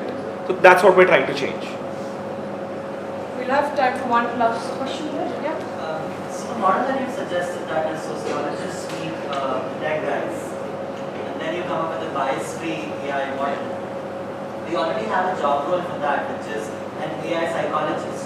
And that is a very high-paying, well-paid job. On a policy level, how do you plan to then bring that at a nuanced level? Because when you say marketing, marketing is what you actually try to go against is already here. Tata Click did it. Luxury brands are doing it. ITC did it. Dark Fantasy, Cadbury has done it. Dark Fantasy has done it.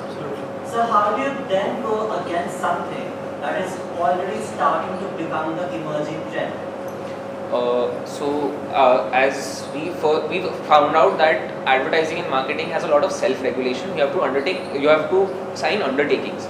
So what we sort of actually suggested was punitive measures. So make sure that no paper tigers are emerging. So if you are sort of not using my private data, or if you are projecting false information out in the market, that is fine.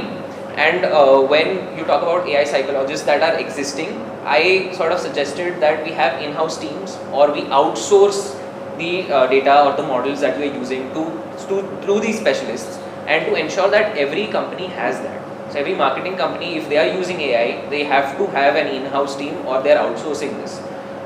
And just one thing, the need for bringing it down to a nuanced level. Absolutely, brands have access to a lot of avenues where they're able to properly analyze their consumer data. But if you talk to ChatGPT, ChatGPT, when I ask political questions, it shows that it's quite conservative. Gemini almost talks to you like a child. So there's a clear need for all of these sources to be bias free, not just what's accessible to big brands, in fact what's accessible to every marketer out there. So the punitive measures part that you mentioned, Yeah. do you mean like legal constraints? Yes. Yeah. So then who would be the body governing these legal constraints? Do you mean So- we're giving AI its own personhood and then creating legal constraints? No. A governance board. So right now, the self-regulation that is being taken place, the undertakings that we have to sign, we have to sort of now add new laws based on the undertakings to sort of regulate. So there exists a board, like when you are doing marketing, you're doing advertising. So within that board is what we are suggesting is to add new policies to sort of also look at how AI is now being used.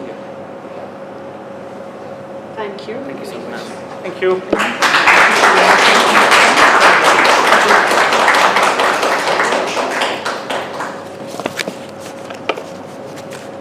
Great, thank you so much. That was the last presentation for the day. I'd just like to take a moment to acknowledge the hard work and dedication that has gone by each participant and all the teams involved. I think they've demonstrated a lot of commitment and creativity and trying to push the boundaries slightly to what's possible. So please, a warm round of applause for them.